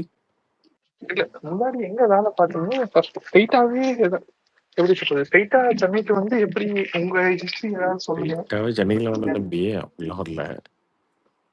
ஓகே, நான் பல டைம் சொல்லியிருக்கேனே அதை சொல்லி. எனக்கு தெரிஞ்சு இது நீங்க ஒரு 100 டைம் மேல சொல்லியிருப்பீங்க. அப்படியா? தெரியல எனக்கு. சரி சரி.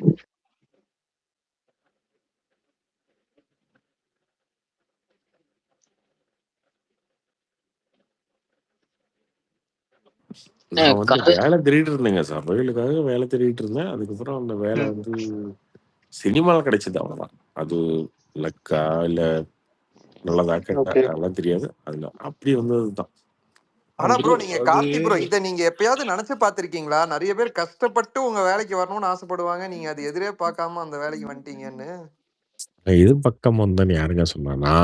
நான் பட்ட கஷ்டம்லாம் உங்களுக்கு தெரியுமா? அதெல்லாம் தாண்டி இருக்குங்க. இல்லாமலாம் இல்ல.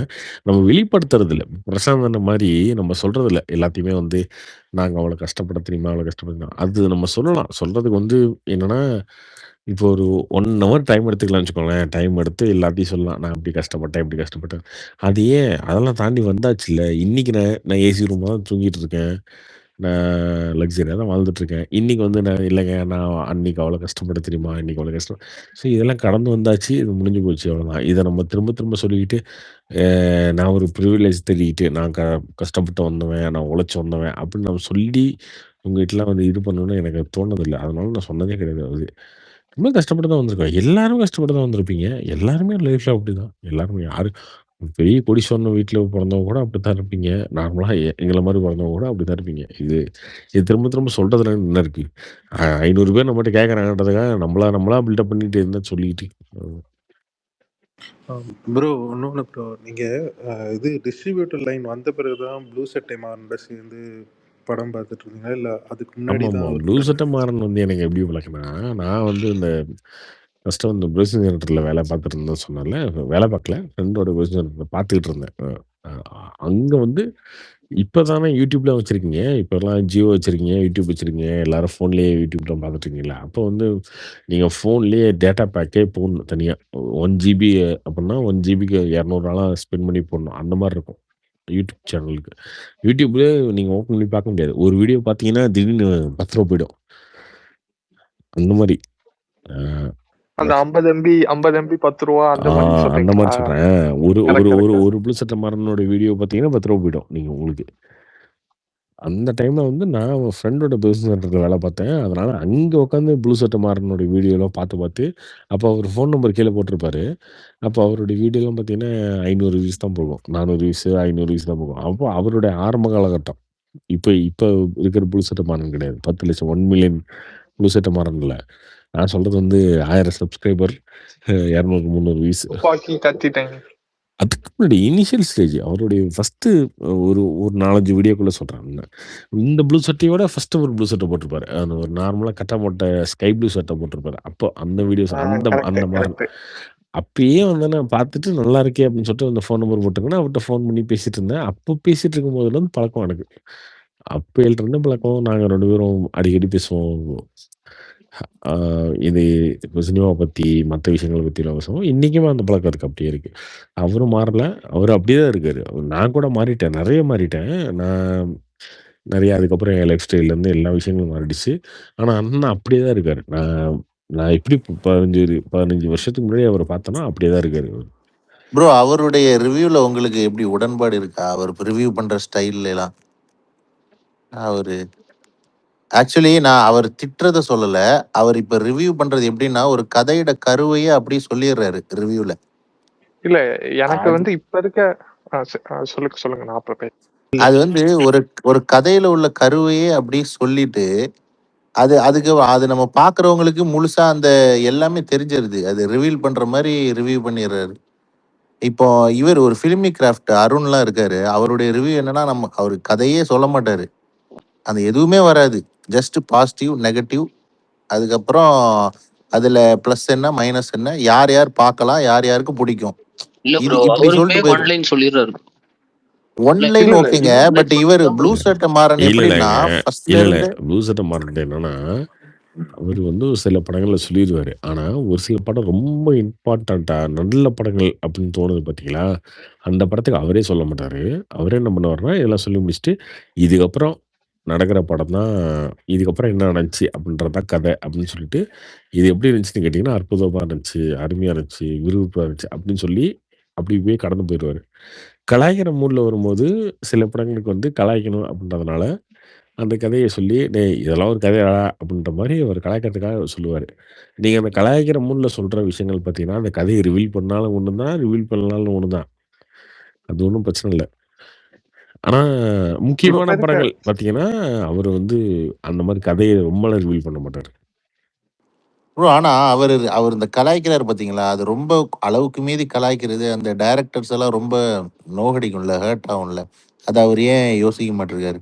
நார்மலா ரிவ்யூ பண்ணலாம்ல. ஒரு படத்துடைய பாசிட்டிவ், ப்ரோ அது அவருடைய நெகட்டிவ்னு இப்ப சொல்லிட்டு நேச்சர் போலாம். ப்ரோ. அவரோட நேச்சர் அவர் இப்ப அப்படிதான். அவரு அது ஸ்டைல் ஆயிடுச்சு அது. அது ப்ரோ அவருடைய இப்போ நேச்சர், அவரோட ஸ்டைல் அதுதான். அவ்வளோதான். நீங்க அத போட்டு ரொம்ப சீரியஸா எடுத்துக்க தேவையில்ல. அதான் அண்ணா இப்ப இப்ப எல்லாம் இருக்க வந்து ரிவ்யூஸ் உருவானதே அவரோட வந்துட்டு விவேகம் அப்புறமா தானே. முன்னாடிலாம் அவர் இப்போ ரிவ்யூ வந்துச்சுன்னா அவர் என்ன படம் வந்துச்சுன்னா அவர் ரிவ்யூ என்ன சொல்லியிருக்காருன்னு பார்ப்போம். இப்பெல்லாம் கொஞ்சம் அது யாரும் ஃபாலோ பண்றதில்லன்னு நினைக்கிறேன். டெய்லி இல்ல இல்ல இப்ப இருக்க ரிவ்யூவர்ஸ்ல எனக்கு அந்த எம்டி ஹேண்டா எனக்கு மோஸ்ட்லி அவங்களோட ரிவ்யூ மட்டும் தான் ரெசனேட் ஆகுது கரெக்டா. ரொம்ப கரெக்டா இருக்க மாதிரி எனக்கு ஃபீல். எனக்கு அருண் கூட எப்ப நல்லா இருக்கோ அதே மாதிரி. பண்றாருங்க. அந்த ஃபிலிமிக் கிராஃப்ட் அருணுமே அருணும் கரெக்ட். நல்லா பண்றாரு. அவருமே செம்ம. கார்த்திக் இவங்க கிருஷ்ணா ரெண்டு நல்லா பேரும் தான் பண்ணுவார். மோஸ்ட்லி ஸோ பாப்பேன். அவர் வந்து என்னன்னா எந்த டைரக்டர்ஸ் எல்லாம் திட்டாம, ஓகே அவருக்கு பிடிக்கலனா கூட அதை தெளிவா யாரையும் ஹர்ட் பண்ணாம சொல்லிட்டு போயிடுவாரு. அது அவரோட ரிவ்யூ ஸ்டைல் நல்லா இருக்குது உண்மையிலே இல்ல அருண். அது ஒண்ணு. அப்புறம் எம்டி ஹேண்ட் பாத்தீங்கன்னா எங்க ஜென்ரேஷன் நல்லாவே சிங்க் ஆகுது. எனக்கெல்லாம் இப்ப ஒரு படம் பிடிச்சிருக்கு பிடிக்கல அப்படிங்கறதே செமையாவே சொன்ன மாதிரி எனக்கு ஃபீல் ஆகுது.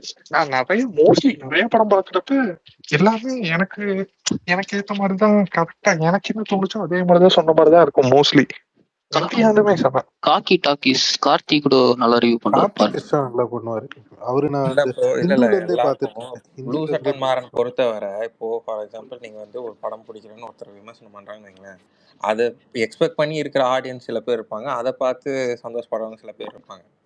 புரியுதுங்களா? இப்போ ஃபார் எக்ஸாம்பிள் இது இல்ல இப்பதான் இப்ப நானே அப்படிதான் ப்ரோ. இப்ப இப்ப நான் அப்படி ஒரு இல்ல. படம் இப்போ ப்ரோ பார்த்துட்டு வந்துட்டேன். இவரு படம் பார்த்துட்டு பாஸ்கி வந்துட்டேன் அப்படின்னா எல்லாரும் எப்படி சொல்றாங்க அப்படிங்கறது ஃபன்னா ஜாலியா சாப்பிடறப்ப பாக்குற மாதிரி பார்ப்பேன் எல்லாமே. இப்போ ஒரு படம் போயிட்டு வந்துட்டேன் அப்படின்னா முடிச்சுட்டு நம்ம சாப்பிடுவோம் அந்த டைம்ல வந்து ரிவ்யூஸ் எல்லாம் என்ன சொல்லிருக்காங்க அப்படின்னு பார்ப்போம். இல்ல இப்போ ஒரு படத்துக்கு பார்க்க போறேன் அப்படின்னா ஸ்டார்டிங் ஒரு கரெக்டா கதை சொல்லுவாங்கல்ல அதெல்லாம் ஓட்டிட்டு ஜஸ்ட் அங்கங்க ஏதோ ஒண்ணு சொல்லுவாங்கல்ல அதை மட்டும் எடுத்துட்டு சும்மா போயிடுறது.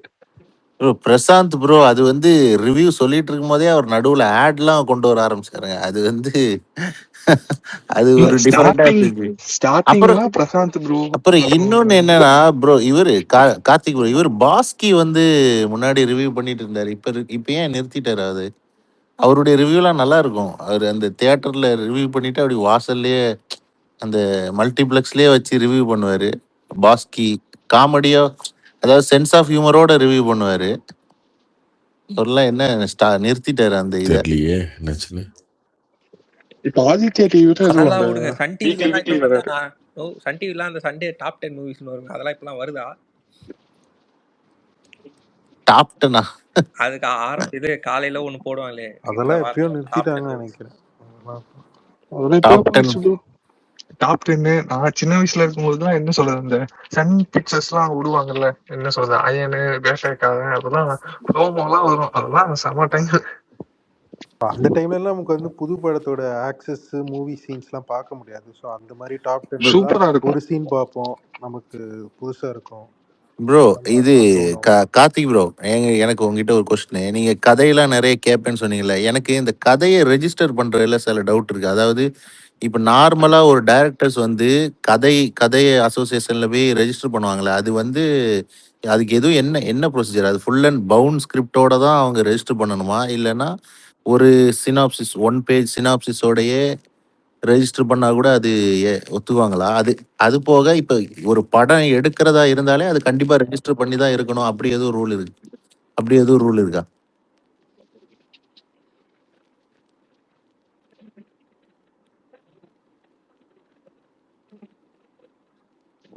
ப்ரோ கேட்டுச்சா? தூங்கிட்டாரோ? நோ இருக்கீங்களா? சொல்லுங்க ஹலோ சொல்லுங்க சொல்லுங்க சொல்லுங்க. ப்ரோ என்ன bro? தூங்கிட்டீங்களா இல்லை திரும்பி கொஸ்டினை கவனிக்கலையா? கவனிக்கல, சொல்லுங்க. அதான் ப்ரோ, இப்போ ஒரு கதை ரெஜிஸ்டர் பண்றாங்கல்ல, அது வந்து அவங்க வந்து இப்போ ஒரு ஒரு படம் எடுக்கிறதா இருந்தாலே ஃபர்ஸ்ட் அதை கண்டிப்பாகவே கதையை ரெஜிஸ்டர் பண்ணி தான் இருக்கணும், அப்படி ஒரு ரூல் இருக்கா? ரெண்டாவது வந்து அது ரெஜிஸ்டர் பண்ணுறா இருந்தால் பவுண்டட் ஸ்கிரிப்டோட தான் ஃபுல் பவுண்ட் ஸ்கிரிப்டோட போகணுமா, இல்லைன்னா நார்மல் சினாப்சிஸோட ரெஜிஸ்டர் பண்ணால் கூட ஓகேயா? அதுதான் ஸ்னாப்சிஸே பண்ணலாம், நீங்கள் ஸ்னாப்சிஸே ரெஜிஸ்டர் பண்ணலாம், ஸ்கிரிப்டை ரெஜிஸ்டர் பண்ணலாம். ஆனால் இப்போ ஒரு படம் ரிலீஸ் ஆகுதுன்னா கண்டிப்பாக அது ரெஜிஸ்டராகவே இருக்கணும், அப்படி எதுவும் ரூல் இருக்கு?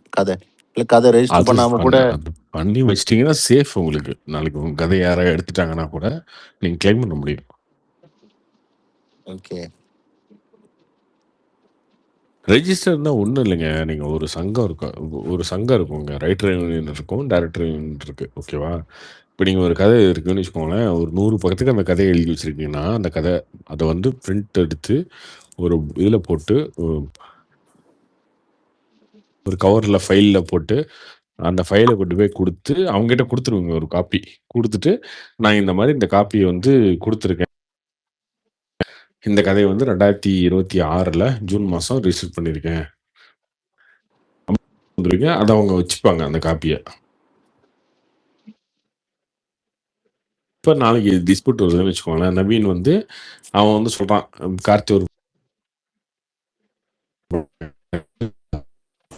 நிமிஷம் உனக்கு என்ன பிரச்சனை, நான் ஜூன் மாதமே பாரு ரைட்டர் யூனியனில் இந்த கதையை வந்து ரிஜிஸ்டர் பண்ணி வச்சுருக்கேன், அங்கே போய் நீ செக் பண்ணிக்க அப்படின்னு சொன்னோன்னா அங்கே போய் ஓப்பன் பண்ணுவோம்ல, ஒரு உயில் எழுதி வைப்பேன்னு சொல்லுவாங்களே, சினிமாலாம் கட்டுவாங்களே உயில் எழுதி வைக்கிறது, சாவறதுக்கு முன்னாடி உயில், அந்த மாதிரி உயில் எழுதி வைக்கிறது தான் அந்த கதை, அவ்வளோதான், வேற ஒன்றும் இல்லை.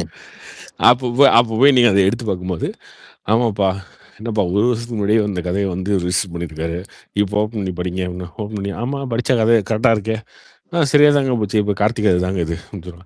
இல்லைங்க இது வந்து முன்னாடியே நவீன் பண்ணியிருக்காரு, அதுக்காக இது, அவ்வளோதான், ஒரு உயில் மாதிரி தான் அது. இதான் அந்த சர்க்கார் கிட்டத்தட்ட பிரச்சனையா அந்த ப்ரோ? உயில் தான் சர்க்கார் டைம்ல இதான் ப்ராப்ளம். சர்க்காரில் அதே பிரச்சனை, அதே சர்க்கார் பிரச்சனை, அதே 96ல பிரச்சனை. இதே மாதிரி பிரச்சனை ஆச்சு. 96 படத்துல இன்னொருத்தர் வந்து இதே மாதிரி 92ன்னு ஒரு கதை எழுதிட்ட அப்படின்னு. அதேதான் அதுதான் இந்த படங்கள்லாம் அதே கார்த்தி, பிரச்சனை. நீங்க பேசுறது கேட்கலையே, மற்றவங்க பேசுறது கேக்குது. So, இல்ல இல்ல இல்ல கேக்குதா? கேக்குது, மற்றவங்களுக்கும் இப்ப கேக்குதா? கேக்குது. கேக்குது. கேக்குது. ஆனா இப்போ கதையை பத்தி பேசிட்டு இருக்கிறதுனால ஒரு 2 மினிட்ஸ் டைம் கொடுத்தீங்கன்னா நான் ஒரு கதை ரெடி பண்ணிடுறேன். கேக்குறீங்களா? ஃப்ரீயா எல்லாரும்? கதை சொல்ல போறியா? ஆமா, 2 நிமிஷம். ஃப்ரீயா கேப்பீங்களா? எல்லாருக்கும் நீங்க சொல்லு, ரிவீல் சொல்லு. பண்ணிருவீங்களா அப்புறம் உங்க பரவாயில்ல, கதையை? அது பிரச்சனையே கிடையாது எனக்கு. உங்க கதை லீக் ஆயிரும் ப்ரோ. ஒன்னும் பிரச்சனை இல்லை, இது ஒரு ஷார்ட் ஸ்டோரி தான். சொல்லு. இப்போ கதை எப்படி ஆரம்பிக்குதுன்னா, ஓபன் பண்ணா ஒரு பஸ் ஸ்டாண்ட்ல வந்து நீங்க பஸ் ஸ்டாண்ட்ல வந்து இந்த மாதிரி வயசான தாத்தா பாட்டிங்கெல்லாம் மிஸ் ஆனவங்க போட்டோஸ் எல்லாம் நீங்க பாத்துருப்பீங்களே, மிஸ்ஸிங், இந்த வயசு தக்க ஆள் வந்து காணவில்லை, நீங்க எங்களை தொடர்பு கொள்ளுங்க, அந்த மாதிரி ஒரு வயசான பெரியவருடைய போஸ்டர் வந்து ஒரு பஸ் ஸ்டாண்ட்ல இருக்கு. அந்த பஸ் ஸ்டாண்ட்ல இருக்க போஸ்டரை தான் ஃபர்ஸ்ட் காட்டுறோம்.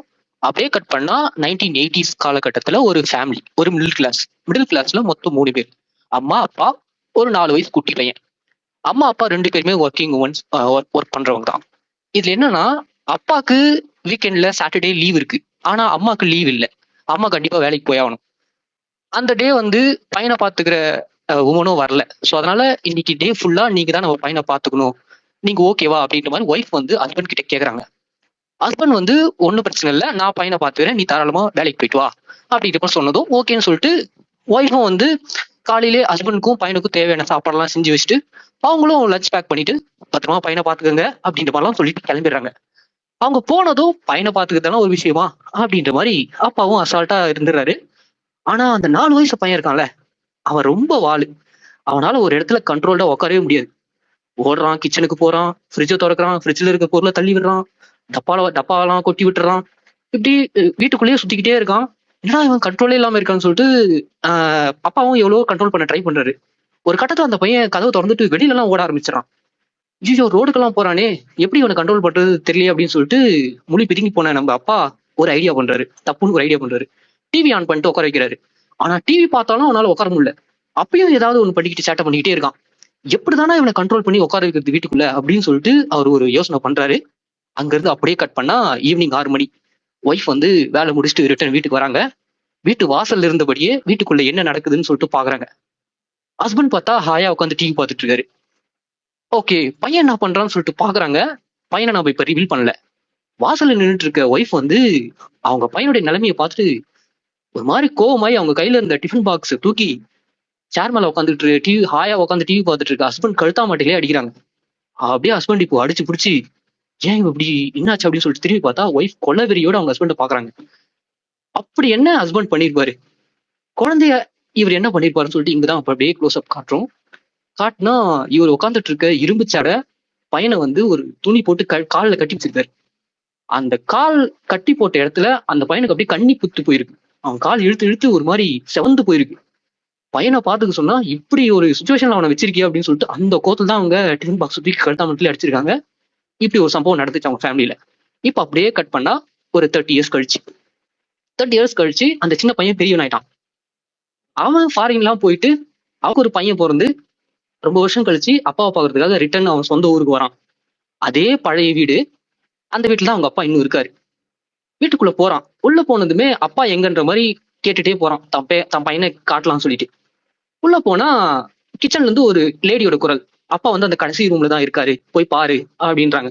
சரி ஓகேன்னு சொல்லிட்டு இவன் தன்னுடைய பையனை அப்பா கிட்ட காட்டலாம்னு சொல்லிட்டு அந்த கடைசி ரூம்குள்ள போறான். அந்த கடைசி ரூம் ஒரு மாதிரி ரொம்ப அழுக்கு படிஞ்சிருக்கு. கடைசி ரூம்ல ஒரு வயசான பெரியவர் இருக்காரு. அவர் ஒரு மாதிரி அழுக்கு சட்டை போட்டுட்டு அழுக்கு வேஷ்டி கட்டிட்டு ஒரு மாதிரி நின்றுட்டு இருக்காரு. ஒரு போட்டோ, வால்ல இருக்க போட்டோவையே பார்த்துட்டு இருக்காரு. அப்போ இவன் வந்து அப்பா அப்படின்னு சொல்லிட்டு கூப்பிட்டு உள்ள போறான். உள்ள போனதும் இந்த பெரியவருக்கு வந்து வந்திருக்குது என்னே தெரியல.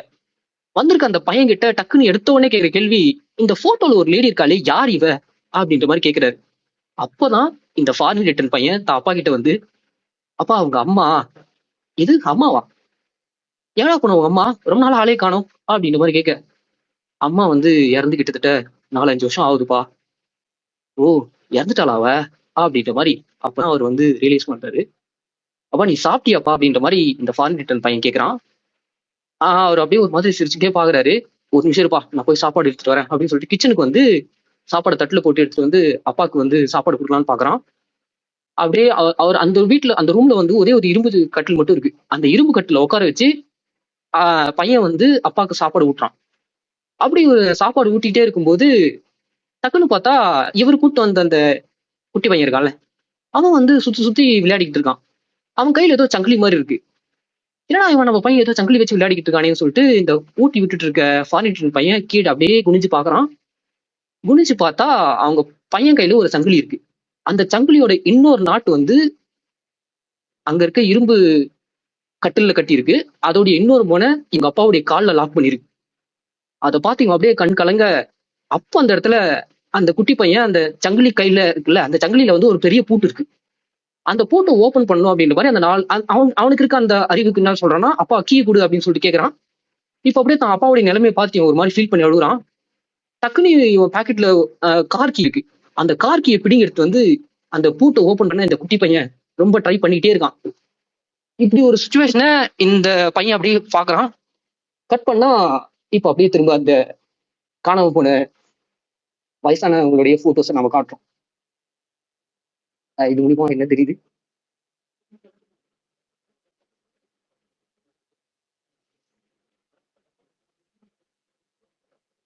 ஹலோ. ஸோ அந்த இது ரிலீஸ் ஆனதுக்கு அப்புறமா அங்க காணாம போனது லைஃப் இஸ் a சர்க்கிள்ன்ற மாதிரி படத்தை முடிக்கிறோம். இது வந்து ஷார்ட் ஸ்டோரிக்கு ஓகே தம்பி. இதெல்லாம் நீ படமா இருக்கும்போது 10 நிமிஷம் ஓகே, 10 நிமிஷம் காட்ட முடியும், அது ஓகே. நீ இது இப்படிதான் கதை சொல்லுவாங்க உங்ககிட்ட. உங்ககிட்ட இந்த மாதிரி தான் கதை சொல்லுவாங்க, இல்ல சைட்ல வந்து மியூசிக் அந்த மாதிரி இல்லைன்னா எமோஷனா. இப்ப என்ன சொல்றதுன்னா ஒரே வாய்ஸ்லயே இந்த ப்ரோ பேசினாரு. இப்ப ரொம்ப எமோஷனா இருந்துச்சுன்னா அந்த மாதிரி தான் சொல்லுவாங்க. எப்படி சொல்லுவாங்க உங்ககிட்ட கதை சொல்லும் நவீன் ப்ரோ? ஒன்னொன்னு இல்ல, அவங்க அந்த பையன் தானே அவங்க அப்பாவை பாத்துக்கிறான். அவங்க அப்பாவோட நிலைமையெல்லாம் அவனுக்கு முன்னாடியே தெரிஞ்சிருக்கும்ல ஃபாரின்ல இருக்கும் போது. இங்கவே வந்து ஷாக் ஆக போறான். ஏன் ஷாக் ஆகுறான்னா, இவர் நிலைமை தெரியும், இவருக்கு அல்சைமர் நோய் இருக்கு, இவர் ஒய்ஃப் மறந்துட்டாரு. ஆனா இப்படி ஒரு ரூம்ல இப்படி இந்த நிலைமையில இருக்காருன்னு சொல்லிட்டு அவன் ரியலைஸ் பண்ணல. அது போக இந்த குட்டி பையன் அந்த சாவி எடுத்து ட்ரை பண்ணி திறக்கணும்னு சொல்லிட்டு ட்ரை பண்ணும்போது அதுக்கப்புறம் அவர் மிஸ் ஆயிருக்கலாம் திரும்பவும். அதனாலதான் அந்த மிஸ்ஸிங் போஸ்டர்ஸ். அது போக இதுல லேயர்டா என்ன சொல்லியிருக்கோம்னா, இந்த மாதிரி ஓப்பனிங்ல ஒரு சின்ன பையனை சேவ் பண்ணுன்றது அப்பாவுடைய நிலை, அதுக்காக தான் அவர் கால் கட் பண்ணியிருப்பாரு. அதே வயசானதுக்கு அப்புறமும் அவருடைய நிலைமையும் அப்படி மாறுது. ஸோ லைஃப் இஸ் சர்க்கிள் அப்படின்ற மாதிரி ஒரு சின்ன ஷார்ட் ஸ்டோரி.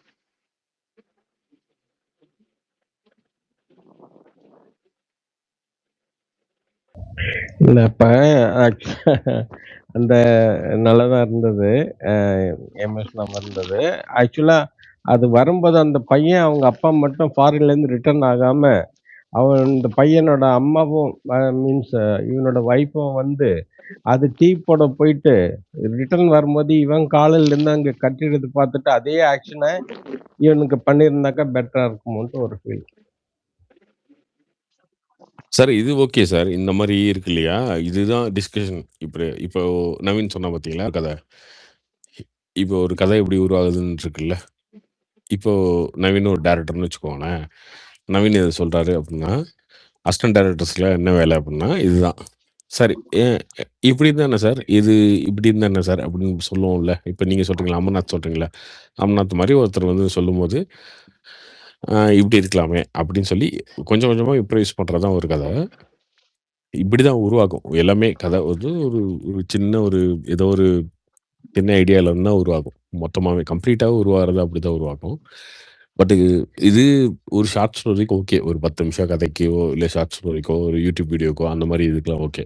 பட் படமாக பார்த்தீங்கன்னா அந்த படத்துக்கு முதல்ல ஆரம்பிக்கும் போது அந்த படத்தோட கதை, அந்த கதை எங்கே நடக்குது, அதோட களம், அந்த டைமு, இது வந்து ஒரு நார்மல் இப்போ இந்த இருக்க பீரியடில் ஒரு இன்ஸ்டாகிராம் பீரியடில் நடக்குதா, இல்லை ஒரு 2000 நடக்குதா, செல்ஃபோன் அந்த காலத்தில் நடக்குதா, இல்லை செல்ஃபோன் இல்லாத காலத்தில் நடக்குதா, இதை செட் பண்ணி அதுக்கப்புறம் அந்த அம்மாவோட கேரக்டர் எப்படி இருக்கும், அவங்க எப்படி, அவங்க கோவப்படுவாங்களா இல்லை காமான ஆளா, இதெல்லாம் நீங்கள் டீட்டெயிலாக கொண்டு வர்றதுக்கு அவங்களோட கேரக்டர்ஸ்க்கு நிறைய சீன்ஸ் வைக்கணும். அந்த மாதிரி வைக்கும் போது ஒன்று ஒன்றா டெவலப் ஆகி வரும் இல்லையா. அப்படி வரும்போது அது கம்ப்ளீட்டாக ஒரு ஸ்டோரியாக டெவலப் ஆகும். கண்டிப்பா ப்ரோ. இல்ல இப்ப உங்ககிட்ட சொல்றாங்க அப்படின்னா பட்ஜெட் எப்படி சொல்லுவாங்க ப்ரோ? புரியல. இல்லை உங்கள் நரேஷன் ஸ்டைல் நல்லா இருந்தது. நவீன் வந்து நிறைய அந்த யூடியூப்ல இந்த இங்கிலீஷ் படங்கள்லாம் கதையை நரேட் பண்ணுவாங்கல்ல, அந்த இது பண்ணியிருக்காரு. யூடியூப் சேனலுக்கு ஒர்க் பண்ணிட்டு இருக்கு ப்ரோ. ஆமா ப்ரோ. தமிழ் வாய்ஸ் ஒரு கேள்விப்பட்டிருப்பீங்க, இந்த பழைய இங்கிலீஷ் படம்லாம் நம்ம தமிழ் வாய்ஸ்ல அதுக்கு ஸ்கிரிப்ட் ரைட்டரா இருந்தேன், அவருக்கு வாய்ஸ் கொடுத்துருக்கேன். கார்த்திக் ஒரு 2 minutes சொல்லமான்னு தெரில. ஆக்சுவலாக வந்து நான் வந்து +2 முடிச்சுட்டு வந்து எனக்கு அந்த டைமில் வந்து என்ட்ரன்ஸ் வந்து கட் பண்ணிட்டாங்க. என்ன ஒரு பேப்பர் வந்து லீக் ஆனதுனால 88 வந்து கட் பண்ணதுனால எனக்கு இன்ஜினியரிங் சேர முடியல. என்னோட ஆம்பிஷன் இன்ஜினியரிங். அதனால 1 இயர் வந்து நான் லயோலாவில் படித்தேன் ஃபிசிக்ஸ். 88 வந்து ஃபிசிக்ஸ் படித்தேன். அப்போ வந்து எங்களுக்கு தமிழில் வந்து என்ன பண்ணாங்கன்னா 1 வீக் வந்து பாரதி ராஜா வருவார், 1 வீக் டி ராஜேந்தர் வருவார். இதை மாதிரி திரைக்கலையியல் அந்த தமிழ் சப்ஜெக்ட் எடுத்துட்டு திரைக்கலையியல்ன்ட்டு ஒரு அந்த டைமில் ஒரு ஆப்ஷன் கொண்டு வந்திருந்தாங்க. அப்போ எனக்கு என்ன அறியாமலே ரொம்ப இன்ட்ரெஸ்டாக இருந்தேன். அதுக்கப்புறம் நான் வந்து அதை நெக்ஸ்ட் 1 இயர் தான் அங்கே படித்தேன். அடுத்த வருஷம் இன்ஜினியரிங் கிடச்சிச்சு. ஸோ இன்ஜினியரிங் ஜாயின் பண்ணிட்டேன். எனக்கு அப்போ இருந்தே அந்த ஒரு மைண்டில் இருக்கும். இப்போ கூட நான் டிபியில் ஒன்று வச்சுருப்பேன் பாருங்க. ஆக்சுவலாக I form the one story. I unable to reveal it. It's thriller cum mystery இருக்கேன். ஆக்சுவலாக இதெல்லாம் நம்ம இருக்கணும்.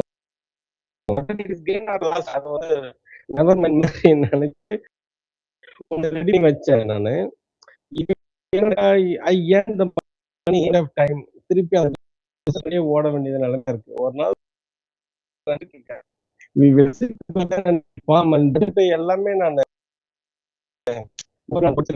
அதை டிஸ்கஸ் பண்ணலாம்.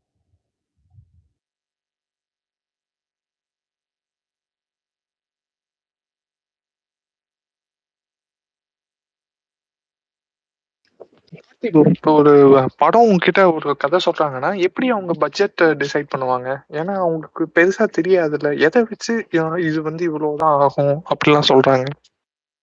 என்ன ப்ரோ? சாரி கட் ஆயிடுச்சு. இல்ல இப்போ உங்ககிட்ட ஒரு ஸ்டோரி சொல்றாங்க.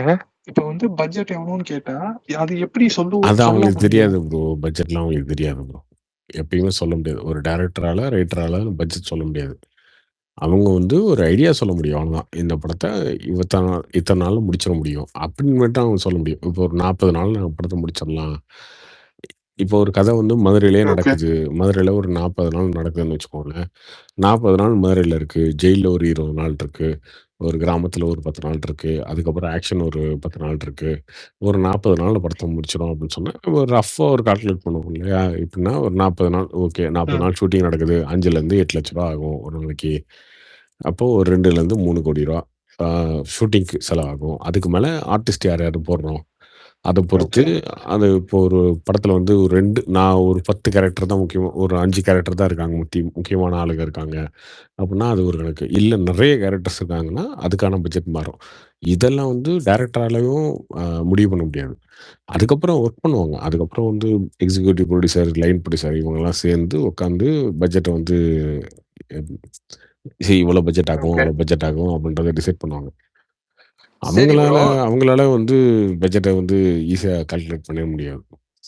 சரி ப்ரோ, எனக்கு அது புரியுது. ஒரே ஒரு டவுட். இப்போ நீங்க சொல்லியிருக்கீங்க ஓடிடிலாம் டவுனு, மார்க்கெட் ஃபுல்லா டவுனுன்னு. இந்த மாதிரி சின்ன படங்கள் எடுக்கிறவங்களுக்கும் ரொம்ப அடியா? ஏன்னா சின்ன படம்லாம் ஓடிடி வந்து நிறைய வாங்க எப்பயுமே நல்ல படங்கள் தப்பிச்சிருங்க. அது பிரச்சனையே இல்ல. இப்ப அன்பே டயானாலாம் இருக்கு இல்லையா? அன்பே டயானா வந்துச்சு. அது ஓடிடி வாங்கிட்டாங்க. இப்ப டூரிஸ்ட் ஃபேமிலி வந்துச்சு. ஓடிடி வாங்கிட்டாங்க. பிளாஸ்ட் வந்துச்சு. ஓடிடி வாங்கிட்டாங்க. அந்த மாரி. நல்லா இருக்கு படம் அப்படின்னா, அது ஓடிடி வாங்கிருவாங்க. அது பிரச்சனையே இல்ல.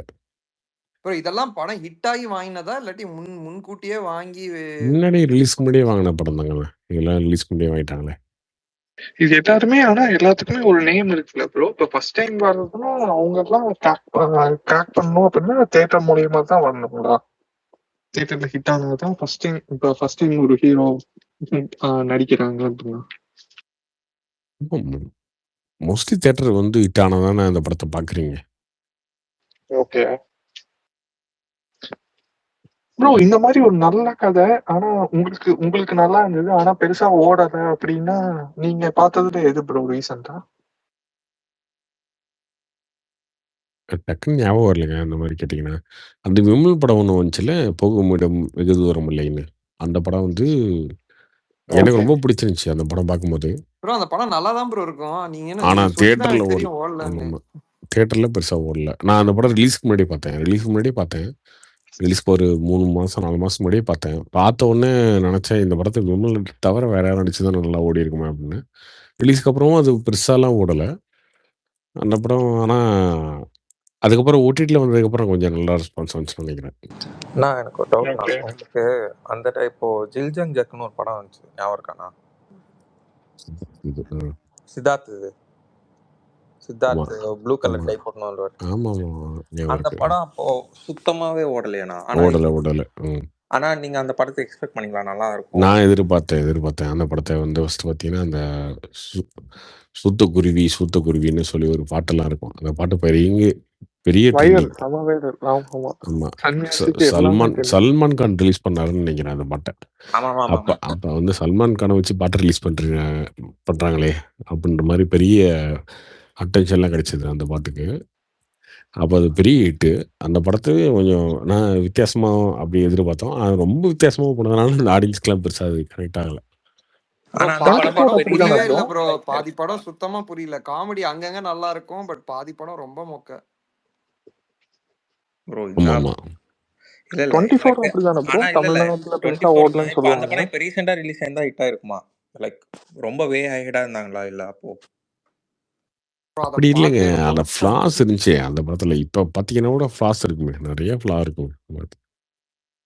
அந்த காமெடி மட்டும் எனக்கு கொஞ்சம் இதா இருந்துச்சு. ஒரு மாதிரி ஒரே இதை திருப்பி ரிப்பீட் பண்ண மாதிரி இருந்தது. ஆனா ஸ்ட்ராங் கண்டென்ட்டாலாம் ரொம்ப பிடிச்சிருந்தது எனக்கு.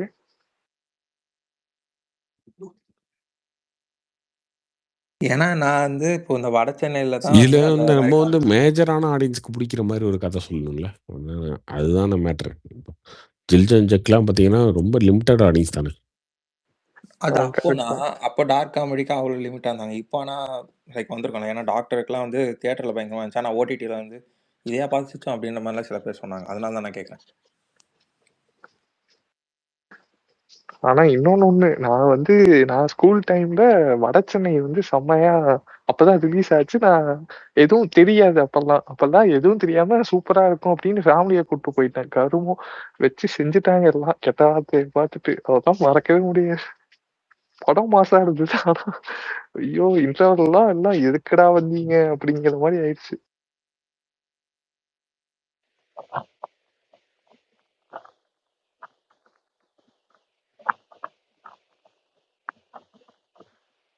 கார்த்தி, சொல்லுங்க பாலாஜி. ஆக்சுவலி பிரசாந்த் அண்ணனுக்கு என்ன பிரச்சனை? என்னாச்சு? அவரோட யூடியூப் வீடியோஸ் எல்லாம் பாக்குறீங்களா நீங்க? பாப்பனே, சொல்லுங்க என்னாச்சு? ஆக்சுவலி ஒரு 2 வீக்ஸா அவரோட இதுவே ரொம்ப டிவி கேக்கு சப்போர்ட் பண்ண ஓகே. அவர் ஃபர்ஸ்ட் இந்தியன் கேக்கு சப்போர்ட் பண்ணிட்டு இருந்தாரு. அதுக்கப்புறமா நடுவில் டிவிக்கே நடுவில் கொஞ்சம் அவரே பேக் அடிச்சாரு. அப்புறமா டிவிக்கே ஜெயிச்ச உடனே ரொம்ப ஓவரா பண்ற மாதிரி இருக்கு எனக்கு தோணுது. நீங்க என்ன நினைக்கிறீங்க அதை பத்தி? நீங்களும் அப்பப்போ அவரோட இதுக்கு கமெண்ட் பண்றீங்க.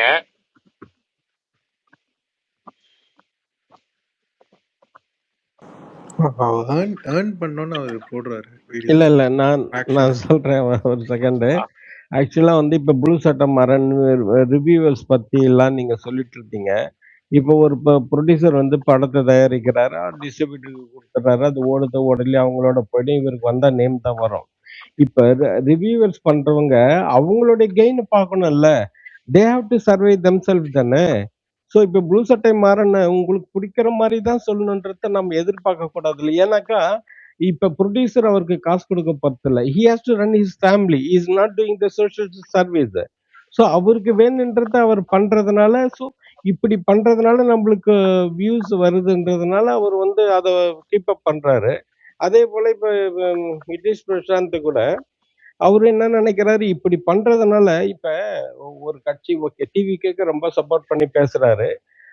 எகெயின்ஸ்டா பேசும்போது வியூஸ் அவ்வளவு போகல. ஃபாரா பேசும்போது நிறைய வியூஸ் போகணும் போது இன்னும் மேலும் மேலும் அப்படித்தானே போயிட்டு இருப்பாங்க. ஸோ அது அவங்களோட வியூ தானே, அவங்களோட இன்ட்ரெஸ்ட் தானே. அதை நாம எப்படி ஒரு பொலிட்டிக்கல் பேசினா அது நீங்க தப்பு கரெக்ட், நடுநிலைவாதி தப்பு கரெக்ட்னு சொல்லலாம். அவர் ஒரு சார்பா பேசுறாரு, அதுல என்ன தப்பு? அது மாதிரி இப்போ எப்படின்னா இப்ப ப்ளூ சட்டை பேசினாலோ இல்ல சார், அவர் யாரும் தப்புலாம் சொல்ல. சாட்டை துருப்பதி பேசினாலோ இல்ல நான் என்ன சொல்றேன்னா இல்ல கார்த்தி இல்லைன்னா இப்ப ப்ளூ சட்டை பேசினாலோ துரைமுருகன் சாட்டை துரைமுருகன் பேசினாலோ அவ்வளவு இன்ட்ரெஸ்டிங்கா இருக்கும். அவங்க ஆக்சுவலி நமக்கு பேசுறது பிடிக்குதோ பிடிக்கலையோ அவங்க பேசுற விஷயங்கள் அவ்வளவு இன்ட்ரெஸ்டா இருக்கும். ஆனா இவர் பேசுறது ரொம்ப இரிட்டேட்டிங்கா இருக்கு. அதுதான் சொல்ல வரேன் நான், வேற ஒண்ணும் இல்ல. அதுதானே அவங்களுடைய ஸ்ட்ரென்த். உன்னை இரிட்டேட் பண்றது தானே அவங்களுடைய ஸ்ட்ரென்த். அந்த சைடு இருந்து பாருங்களாம். ஏன்னா இரிட்டேட் ஆகிறது 10 பேர் தான். அதை என்ஜாய் பண்றது 100 பேர் இருக்கும்போது ஸோ அதுக்கு தானே பேசி ஆகணும். புரியுது புரியுது புரியுது.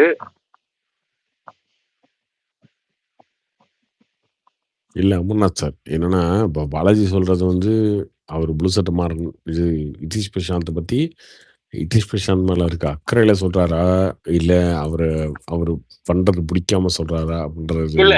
இவ்வளவு நாள் ஆக்சுவலி நம்மளும் அவரை ஃபாலோ பண்ணிட்டு தான் இருக்கோம். என்னன்னா பிரசாந்த் போடுறது லாங் லாஸ்டிங்கா நிக்காது. இப்போ ஒரு பயங்கரமா டிவிகேக்கு முட்டை கொடுக்குறாரு பயங்கரமா. இன்னைக்கு கூட ஒரு ட்வீட் போட்டிருந்தாரு. என்ன போட்டிருந்தாரு அப்படின்னா, அவர் ஒருத்தங்க மரத்தை வெட்டிட்டாங்கன்னு சொல்லி அந்த கள்ளக்குறிச்சி பக்கத்துல அந்த சொந்த மரத்தெல்லாம் வெட்டிட்டாங்கன்னு ஒரு லேடி அழுதாங்க பயங்கரமா. மரங்களின் காதலன் நீங்கள் முதல்வர் அண்ணா, இதை நீங்கள் அனுமதிக்கலாமா? இதுக்கு ஒரு சட்டம் கொண்டு வரலாம். மரங்களின் காதலன் விஜய் அப்படின்னு சொல்லி விஜய் எங்க சொன்னது இல்லை. அதே மாதிரி விஜயோட அவருடைய ஃபேன்ஸுமே யாரும் சொன்னதில்லை. ஆனா அந்த இடத்துல போயிட்டு என்னன்னா ரொம்ப ஓவரா நம்ம இது பண்ணும்போது இன்னொரு 5 வருஷம் இல்ல 10 வருஷம் கூட விஜய் ஆட்சி இருக்குன்னு வச்சுக்கோங்களேன். நீங்க எல்லா இடங்களையுமே இந்த முட்டு உங்களுக்கு எடுபட்டுருமா அப்படின்னு ஒண்ணு இருக்குல்ல. அதுதான் அதுதான் கார்த்திக். பிரச்சனை. இப்ப அடி இன்னைக்கு இது வாங்கணும். அடி இன்னைக்கு ஓகேவா வாங்கும்போது இருக்கும். 6 மாசம் கழிச்சு, 1 வருஷம் கழிச்சு இது மாறும்ல. அப்ப நீங்க ஜென்ரல் விமர்சனமா, ஜென்ரலா எல்லாத்தையும் பத்தி கருத்து சொல்றீங்க அப்படின்னு போயிட்டீங்கன்னா பிரச்சனையே கிடையாது. அது இன்னொரு 6 மாசம் கழிச்சு, 1 வருஷம் கழிச்சு இந்த விஜயோட ஆட்சியே உங்களுக்கு பிடிக்காம போகலாம். இல்ல விஜயோட ஆட்சி இன்னும் பிடிச்சு போகலாம் மக்களுக்கு. அது இருக்கும். அதுக்கு நீங்க கருத்து சொல்லிட்டு போயிட்டே இருக்கணும். ஆனா எது சொன்னாலும் விஜய் சூப்பர் ஆஹா ஓஹோன்னு பேசுனீங்க அப்படின்னா, அது கரெக்ட். உங்களோட சூப்பர் சூப்பர் கார்த்திக். இண்டிவிஜுவாலிட்டி போயிடும் ஃபர்ஸ்ட் அந்த இடத்துல. கரெக்டா சொன்னீங்க கார்த்திக், கரெக்டா சொன்னீங்க, எக்ஸாக்டா சொன்னீங்க. நான் என்ன வந்து நான் நினைச்சேன் நீங்க எக்ஸாக்டா சொன்னீங்க. இதுதான் எதிர்பார்த்தேன் உங்ககிட்ட இருந்து. சூப்பரா சொன்னீங்க. இல்ல இப்போ இல்ல யாரோ ஒருத்தர் அதுதான் பண்றாங்கன்னு வச்சுக்கோங்களேன். யாரோ ஒருத்தர் பண்றாங்க. புதுசா ஒருத்தன் யூடியூப் ஆரம்பிச்சுட்டு ஒருத்தன் பண்றான் அப்படின்னா, அவன் வியாபாரம் பார்க்கறதுக்கு ஒண்ணு பண்றான். ஏன்னா அவனுக்கு வேற வழி இல்ல. விஜய் வச்சு ஒரு லைன் லைட் தெரிக்கிறான் அப்படின்னு சொல்லி நம்ம இது இருக்கலாம். ஓகே என்னன்னா அப்படி பார்த்துக்கலாம். சம்பந்தமே ஆனா இல்லாம பிரசாந்த் ஒரு 15 வருஷமா இங்க இருக்காரு. நமக்கெல்லாம் வந்து முன்னோடி. அவர் வந்து ஆரம்ப காலத்துல இருந்து யூடியூப் ஆரம்பிச்சு யூடியூப்ல ரெவன்யூ வந்த காலத்துல இருந்து இங்க இருக்காருன்னும் போது, அவரு இத பண்ணும்போது என்ன ஆகுதுன்னா, சரி ஓகே நம்மளால இதுக்கப்புறம் இங்க குப்பை கொட்ட முடியல. நம்ம இது வேற வழி இல்ல. இந்த மாதிரி ரூட்ல போயிருவோம் அப்படின்னு போறாரு அப்படின்னா, அவருக்கு தான் அது மைனஸ் ஆகுமே தவிர, இது ரொம்ப லாங் லாஸ்டிங் இங்க நிக்காது. அதுதான் பிரச்சனை. ஆமா அவரு சம்பந்தமே இல்லாம அண்ணாமலை எல்லாம் இழுக்கிறாரு. அதுதான் வந்து ரொம்ப ஆச்சரியமா இருக்கு. என்னடா இவரு சம்பந்தமே இல்லாம இப்ப பொலிட்டிக்கல் சீன்லயே கிடையாது அண்ணாமலை. ஆனா அவர் என்ன பண்றாரு, சம்பந்தமே இல்லாம அண்ணாமலை ஏதோ ட்வீட் போட்டாலும், அண்ணாமலை ஏதோ வீடியோ போட்டாலும் அதையும் இழுக்கிறாரு அவரு. அண்ணாமலை இப்ப சொல்ல போனா பொலிட்டிக்கலே கிடையாது. நீங்க யார் வேணாலும் விமர்சனம் பண்ணலாங்க. அதெல்லாம் என்னங்க ப்ரோ இப்போ ரிலவன்ஸ் போயிடும் ப்ரோ. ஸ்டார்டிங்லாம் அவரோட வியூஸ் யூடியூப் வீடியோ அந்த ரிவ்யூலாம் பார்த்தீங்கன்னா நல்லா போயிட்டு இருந்தது. இப்போ பாருங்க இப்பெல்லாம் 1 lakh வரதே பெருசா இருக்க மாதிரி இருக்கு. ஸ்லோவா அப்படியே விட்டுருவாங்க. எல்லாமே கொஞ்ச நாளுக்கு இருப்பாங்க. அப்படிதான் போகும்.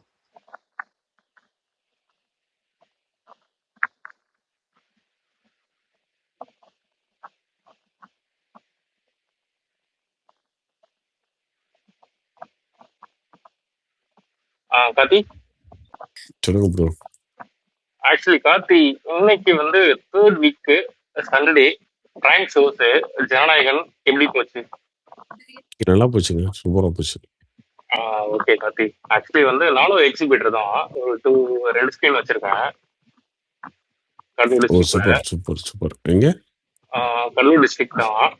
கடலூரா? ஆமா ஆமா ஆமா. நான் இன்ஸ்டால ஒரு 2-3 டைம் உங்களுக்கு டெக்ஸ்ட் பண்ணேன் நானு.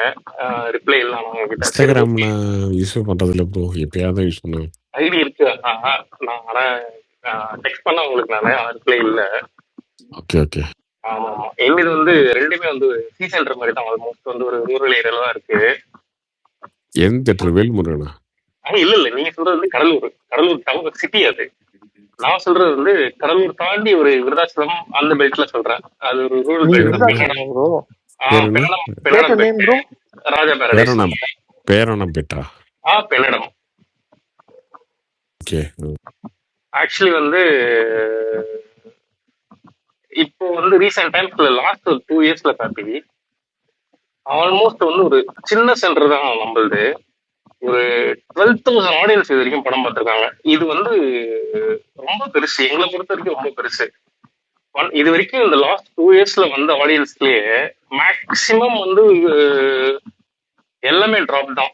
இதுதான் ஒரு 12,000 to 14,000 ஆடியன்ஸ் வந்து படம் பார்த்துருக்காங்க. அதாவது இது ஒரு ரொம்ப ரொம்ப ரொம்ப சின்ன பெல்ட். இது கருப்புக்கு எவ்வளவு போச்சு ப்ரோ? கருப்பு வந்து ஆல்மோஸ்ட் வந்து 7,000 to 8,000 தான் போனாங்க. ஆனா இதுல என்னன்னா இப்பதான் இந்த பெல்ட்ல வந்து இந்த வீக் தான் வந்து டிக்கெட் பிரைஸ் வந்து 100 rupees போட்டாங்க. லாஸ்ட் வீக் வரைக்குமே 150 180 தான் நாங்களே போட்டுட்டு இருந்தோம். இப்பதான் வந்து டிஸ்ட்ரிபியூட்டர் சைட்ல இருந்து 100 rupees போட்டுக்கோங்க அப்படின்னு சொன்னாங்க. இன்னைக்கெல்லாம் ரொம்ப பிளாஸ்டா இருந்துச்சு. இன்னைக்கெல்லாம் ரொம்ப சந்தோஷம். ஆக்சுவலி வந்து எக்ஸிபிட்டர் சைட்ல வந்து இதெல்லாம் எங்களுக்கு ரொம்ப சந்தோஷமா இருந்துச்சு. இதெல்லாம் இதுக்கப்புறம் வந்து வர படங்கள் இது மாதிரி பெர்ஃபார்ம் பண்ணுமா என்னன்னு தெரியல. நெக்ஸ்ட் வந்து சூர்யா சார் படம் எப்படி பண்ணுன்னு தெரியல. ரொம்ப கிளாஸா இருக்கு. கம்மிங் வீக்ல வந்து சூர்யா சார் படம் போடலாமா இல்ல மகுடம் போடலாமான்ற ஒரு ரொம்ப ஒரு டவுட்ல இருக்கும். என்ன எப்படி போட்டா பெர்ஃபார்ம் பண்ணும்? ஏன்னா கருப்பு செமையா பெர்ஃபார்ம் பண்ணிடுச்சு. என்னன்னா வந்து சூர்யா சார் படம் வந்து ட்ரெய்லர் ரிலீஸ் ஆயிருக்கு, சாங்ஸ் ரிலீஸ் ஆயிருக்கு, ஒண்ணுமே அந்த அளவுக்கு ஒன்றும் ரீச் ஆகலையோ அப்படின்ற மாதிரி எங்களுக்குலாம் ரொம்ப பயமா இருக்கு. இப்போ இந்த சென்டருக்குலாம் ரூரல் பெல்ட்ஸ்க்குலாம் இதோட நாங்க வந்து செப்டம்பர் 11 முன்னாடிக்கு தான் நாங்க வந்து எக்ஸ்பெக்ட் பண்ணிட்டு இருக்கோம். இதுக்கு நடுவுல வந்து என்னதான் வந்து படம் போட்டாலும் நடுவுல வந்து ட்ரெயின் 28 சொல்லிருக்காங்க, ஆய் சொல்லியிருக்காங்க, இது இல்லாம வந்து டாக்ஸிக் சொல்லியிருக்காங்க. இதெல்லாம் போட்டா பெர்ஃபார்ம் பண்ணுமானே பயமா இருக்கு. ஏன்னா வந்து ஜனநாயகன் வந்து 3 ஹார்ஸ் நாங்க வந்து எல்லாத்தையுமே கால்குலேட் பண்ணுவோம். கரண்ட் பில்ல இருந்து எல்லாமே கால்குலேட் பண்ணுவோம். இதெல்லாம் நடுவில் வர படங்கள் இதெல்லாம் வந்து பெர்ஃபார்ம் பண்ணுமான்னு ரொம்ப பயமா இருக்கு எங்களுக்குலாம். கார்த்தி சூர்யா சார் படம் எப்படி இருக்கும்னு உங்க ஐடியா தானே இருக்கா? நல்லாதாங்க இருக்கும் படம். Okay okay okay. August 15th அந்த படம் தான் நல்லா இருக்கும். ஏன்னா எங்களோட confirmation S pictures north and south and S pictures தான் பண்றாங்க. எப்படி அவங்க தான் கண்டிப்பா படம் கொடுப்பாங்க. எங்களுக்கு அதான் கொஞ்சம் பயமா இருக்கு. ரொம்ப கிளாஸா இருந்துருமோ அப்படின்ற மாதிரி கொஞ்சம் பயமா இருக்கு. வேற ஒன்றும் இல்லை. ரூரல் படம் பெர்ஃபார்ம் பண்ணுமா அப்படின்ற மாதிரி கொஞ்சம் பயமா இருக்கு. வேற ஒன்றும் இல்லை. ப்ரோ எங்க ஊரு பேர் என்ன ப்ரோ? நான் நெய்வேலிக்கு தான். அங்க வந்து ஸ்ரீநிதி ரத்னா தான் மோஸ்ட்லி இருக்கு. நிதிரத்னா இருக்கு. அப்புறமா இன்னொரு ஒரு சிங்கிள் ஸ்கிரீன் ஒண்ணு இருக்கு. நான் வந்து பெருசா இல்ல ப்ரோ, அது ரங்கா பெருசா இல்ல, அதெல்லாம் ஆமா. இப்போ வந்து ஜெயபிரேமா ஓபன் பண்ண போறாங்க. 2 ஸ்கிரீன் போட்டிருக்காங்க, சூப்பரா பண்ணிருக்காங்க. மகாலட்சுமி எங்க மந்தாக்குளத்துல இருக்கும். ஆமா, அது ஒன்றும் பெர்ஃபார்ம் பண்ணலாம். அந்த அளவுக்கு ஆடியன்ஸ் இல்லாங்க. இது வந்து விருத்தாச்சலம் தாண்டி எங்க ஸ்கிரீன் வந்து விருத்தாச்சலம் தாண்டி பெண்ணாடம். ஓகே, பெண்ணாடங்களா? சரி சரி பெண்ணாடம் ராஜா தேட்டர். ஓஹோ, சரி சரி சரி. அதான் விருத்தாச்சலத்துல எனக்கு தெரியல பெருசா தேட்டர். மோஸ்ட்லி எல்லாருமே இங்க வந்துருவாங்க, இந்த சைட்ல நெய்வேலி சிவம் நிதிரத்னா தான். அதை விட்டா இப்ப ஜெய்சகிருஷ்ணா கொஞ்சம் நல்லா பெர்ஃபார்ம் பண்றாங்க. நல்லா அவங்க நல்லா, ஏன்னா ஒரே விருத்தாச்சலம் டவுன்லயே ஒரே தியேட்டர் மட்டும் தானே இருக்கு. ஆமா, இப்ப கம்மிங் வீக்ஸ்ல வந்து ஜெயபிரியா ஓபன் பண்ண போறாங்க, பிவிஜி ஓபன் பண்ண போறாங்க. Okay okay. நீங்க சிங்கிள் ஸ்கிரீனா ப்ரோ? எங்களுக்கு சிங்கிள் ஸ்கிரீன் தான் ப்ரோ. Okay okay. அதான் ஸ்பைடர்மேன்லாம் இங்க எதுவுமே இங்க பெருசா போடல, இங்கிலீஷ் எல்லாம் போடலன்ட்டு ஃப்ரெண்ட் எல்லாம் பாண்டி போனான், அதனால கேட்டேன். இந்த வீக் தான் வந்து செகண்ட் வீக் தான் வந்து விருத்தாச்சலம் ஜெய்சக்தி போட்டிருந்தாங்க. 2 ஷோ வந்து ஸ்பைடர்மேன், 2 ஷோ ஜனநாயகம் போட்டிருந்தாங்க. Okay bro, okay.